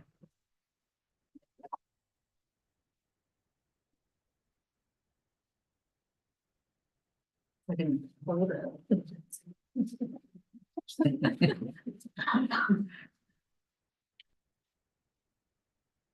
guys all did great, by the way. Yeah. I just want to say that was awesome. All right, so we have not a unanimous decision. Do we move it to discussion? Yeah, all right. You wanna Do we kick it off announce and- things, You want to kick or- it off and just say like Uh, who you chose and what was your thinking and what answers stood out to you? Okay. Sorry to put you on the spot as That's president. okay. but- I can do it. No, I can do it. I just want to thank everybody for your thoughtful responses. I know it's really hard to be in that position, and I really felt how much you wanted to contribute to the community. So I chose, or I was really impressed with what Ariel was saying. I felt like there's a thoughtfulness that I think is really important when working with the board. We deal with big issues. There's a lot of feelings and personalities in the district, and I think that thoughtfulness can really be a good contributing factor. Some of the things that I liked that she said was that, you know, each student should be seen and heard. I think that's a cornerstone of what we strive for in our district. And just that child-centered focus. Would someone else like to contribute to discussion? Sure, you're all. Oh, yeah, I'm trying to figure out where to start, yeah. Okay. Similarly, like you all are amazing candidates, and I feel so incredibly lucky that you signed up for this, because you've probably seen our meetings and known that it's not always the easiest work, or sometimes not even the most fascinating work, but it's really, really important work. It's really important work. So I'm very impressed with all of your experience. You all have the qualities of what this board could use, and so again, just super impressed. Similar to Kelly, some of Ariel's answers really stood out to me as things that I think are really aligned with the district's values, and I also am hearing from the SEA and CSEA that some similarities there as well, but the conversations about, you know, really thinking about equity in terms of seeing each student thrive and understanding that you're looking at it from where they're starting, not necessarily, you know, getting everyone to the same exact point, but meeting everyone where they are, having a child-centered point of view, and I appreciate it. You all have great experience with goal setting and analysis and evaluations, which is so important. And I definitely put a little more in your day-to-day experience, which I think is really helpful. Okay, I'll go next. Yeah, again, each one of you answered your questions. I was at that table once before, and it's nerve-wracking. So Ariel, she seemed to be more in tune with the school, with the district. She came from, what was it on, okay, wait a minute, the hot topic. She came up with the cost of living and pay for teachers, and the others were more tech, which is important, which is very important for schools, and that's going to go that way. I mean, we had to, you know, God, we had to force people to do emails years ago, so it's good, but also that's, you know, that's a very important foundation, is to have quality educators here in our school. And the thing is that, yes, they do need pay raises, and that's a given. And one thing about this whole interview, neither one of you mentioned knowing about SoCal and Santa Cruz Gardens. I think, you know, just each one of you pretty much said you would go to the campus, but Ariel, in her answer, I think just seemed to be more in tune with being on campus and being part of what's going on in campus there. If that makes sense. So basically, that's what it comes down to, is that I think you're more in tune with what goes on here. And I have great, respect for the tech too. Yeah, I want to thank you guys too. I think all of you coming here and sharing your points of view with us is really what this board and the school district's all about, is getting different opinions and getting, diverse people with different backgrounds, cultural, socioeconomic, telling us what's important to them and how they would fit in with the board and the school district.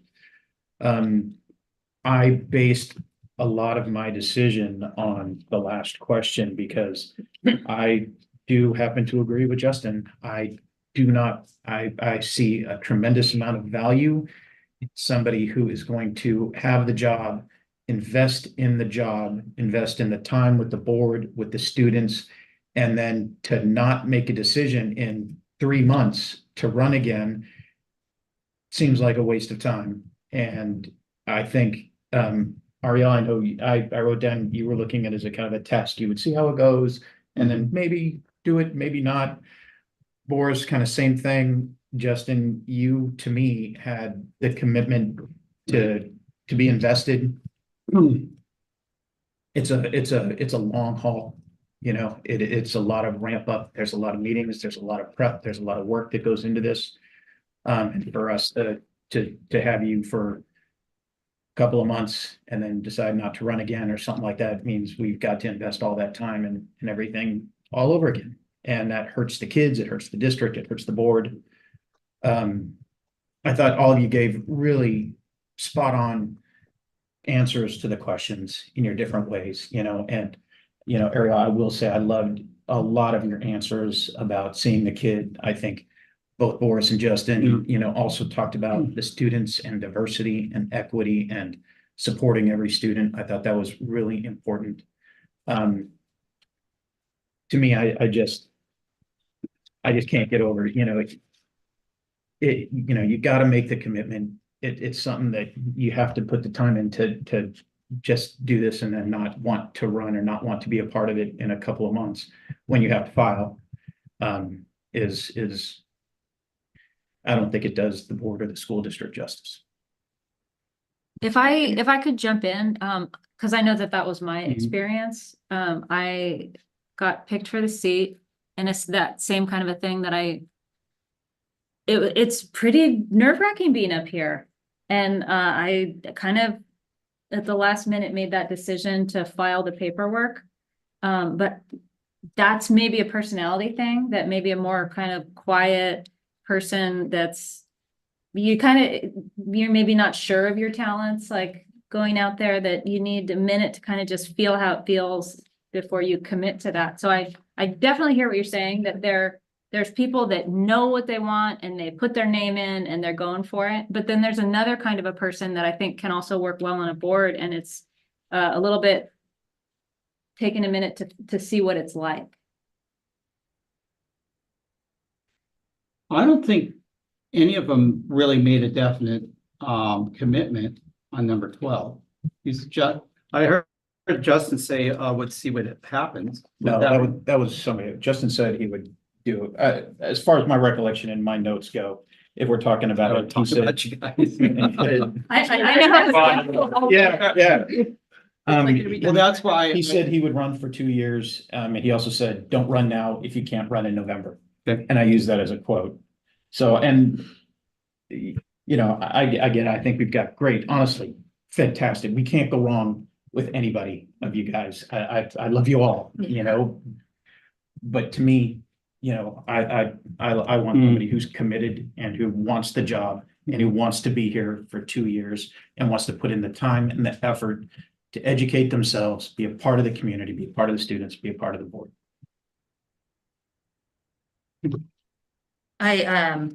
I love that about you. I really do. Like Robert is all in, and that's, I love that. I mean, and I remember talking to you after your interview process, right? We like ended up sitting next to each other at New Brighton at open house. And yeah. like, yeah, like you're all in. That's awesome. I hear Callie's point too. And I think so all of us have had to go through the interview process. I had the pleasure of going through the interview process and then having this whole funny thing with then another election and all kinds of fun stuff. But I think I probably would have answered the question the same way, where I was like, I'll have to go check with my family on that, or, I'm not 100% sure of all my commitments. I'd like to make sure it's a good fit. So I do think they're just maybe some different styles and taking a kind of a measured, thoughtful approach. So I'm certainly, and I think we also don't want to view it as a guarantee, because we all have to be realistic here, like a guarantee that a person gets this. Even if they're all in and they put their name on the ballot, like we have to acknowledge they might not win. None of us, many of us are up for election. We might not win and we might have contested elections, and hey, that gives the public more opportunity to weigh in, and that's a good thing. But as much as someone might be committed, that doesn't necessarily mean they are going to be on the board for 2 years. It's up to the voters, always up to the voters. So I guess that's my counterpoint with that.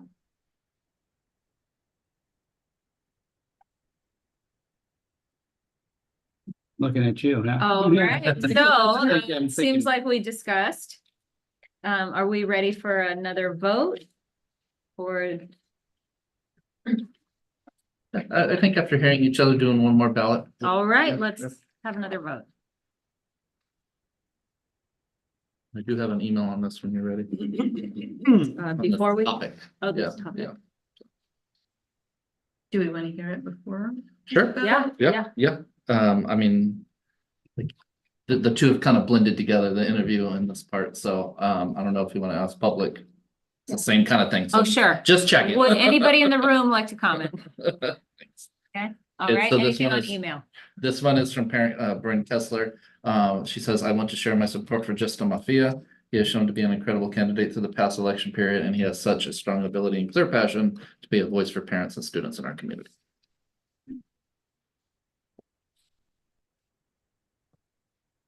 All right, Second ballot time. so second ballot.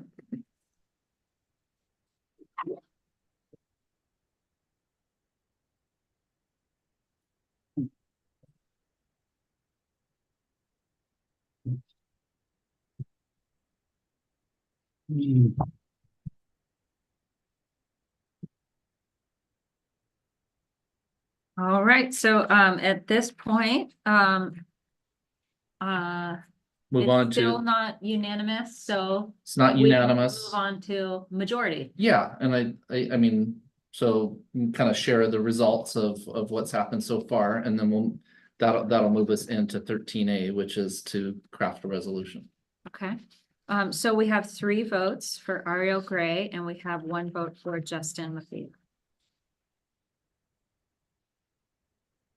So.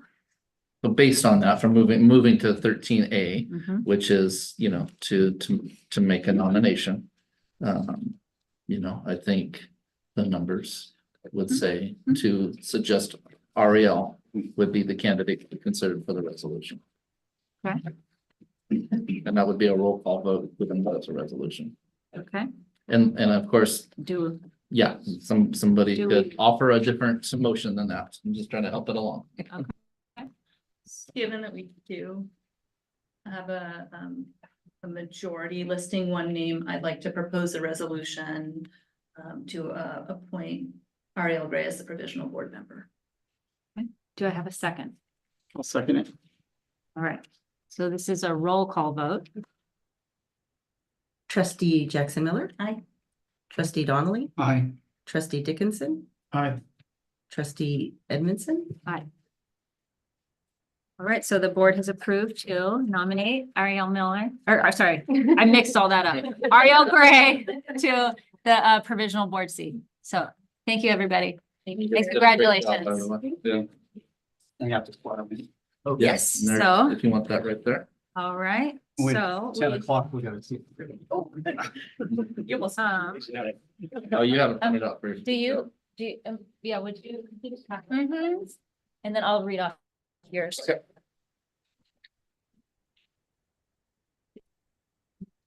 All right, so if you could raise your right hand and repeat after me.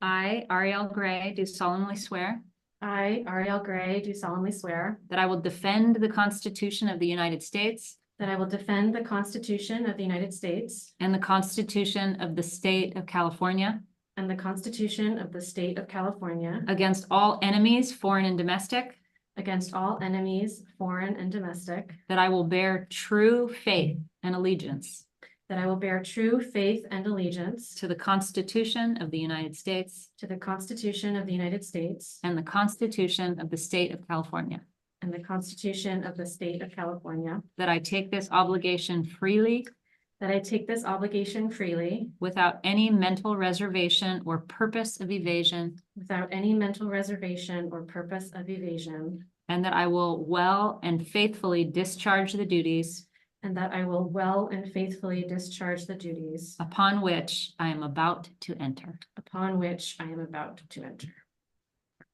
Thank you so much. All right. Congratulations. All right. Boris, thank you. Thank you so much. Hey, congratulations, Ariel. Thank you, guys. Thank you. Yes. Thank you, Boris. Thank you. It's a real pleasure. Yeah, talking thank you, to Justin. Real Justin, pleasure. thank you. for- Yeah, thank you. Thank you, Justin. Thank you. Oh, look here, we, wow. Three great candidates. That's not the norm. No. You're a great Yeah, candidate. what a Total privilege. What do you mean that's not the norm?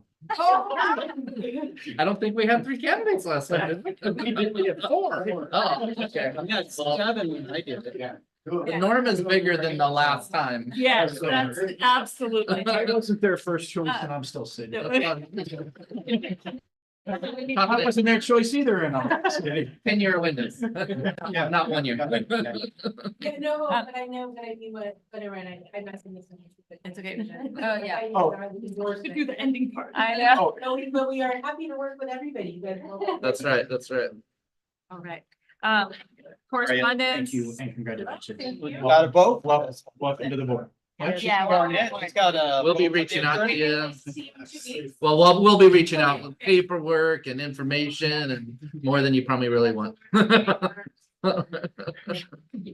Yeah. Congratulations. Looking forward to working with you. Congratulations. She's got a vote Um, on adjournment. So Just we get sworn in. end this meeting, everyone. You're sworn in, you can vote on the adjournment. This is fun. Yes. It's. I wasn't gonna say it's the best thing to vote on, that's not true. According to Ted. Yeah. No, I'm fine. All right. Okay. All right. Can we have a motion to adjourn? I'll make the motion to adjourn. All right. Can I have a second? Second. Oh, she's second. You're official. All right. Even she wants to leave. You're, All right. you're in the minutes now. Okay. Did we vote? Oh, all in favor? Aye. All right. Awesome. Okay. So easy. Okay. You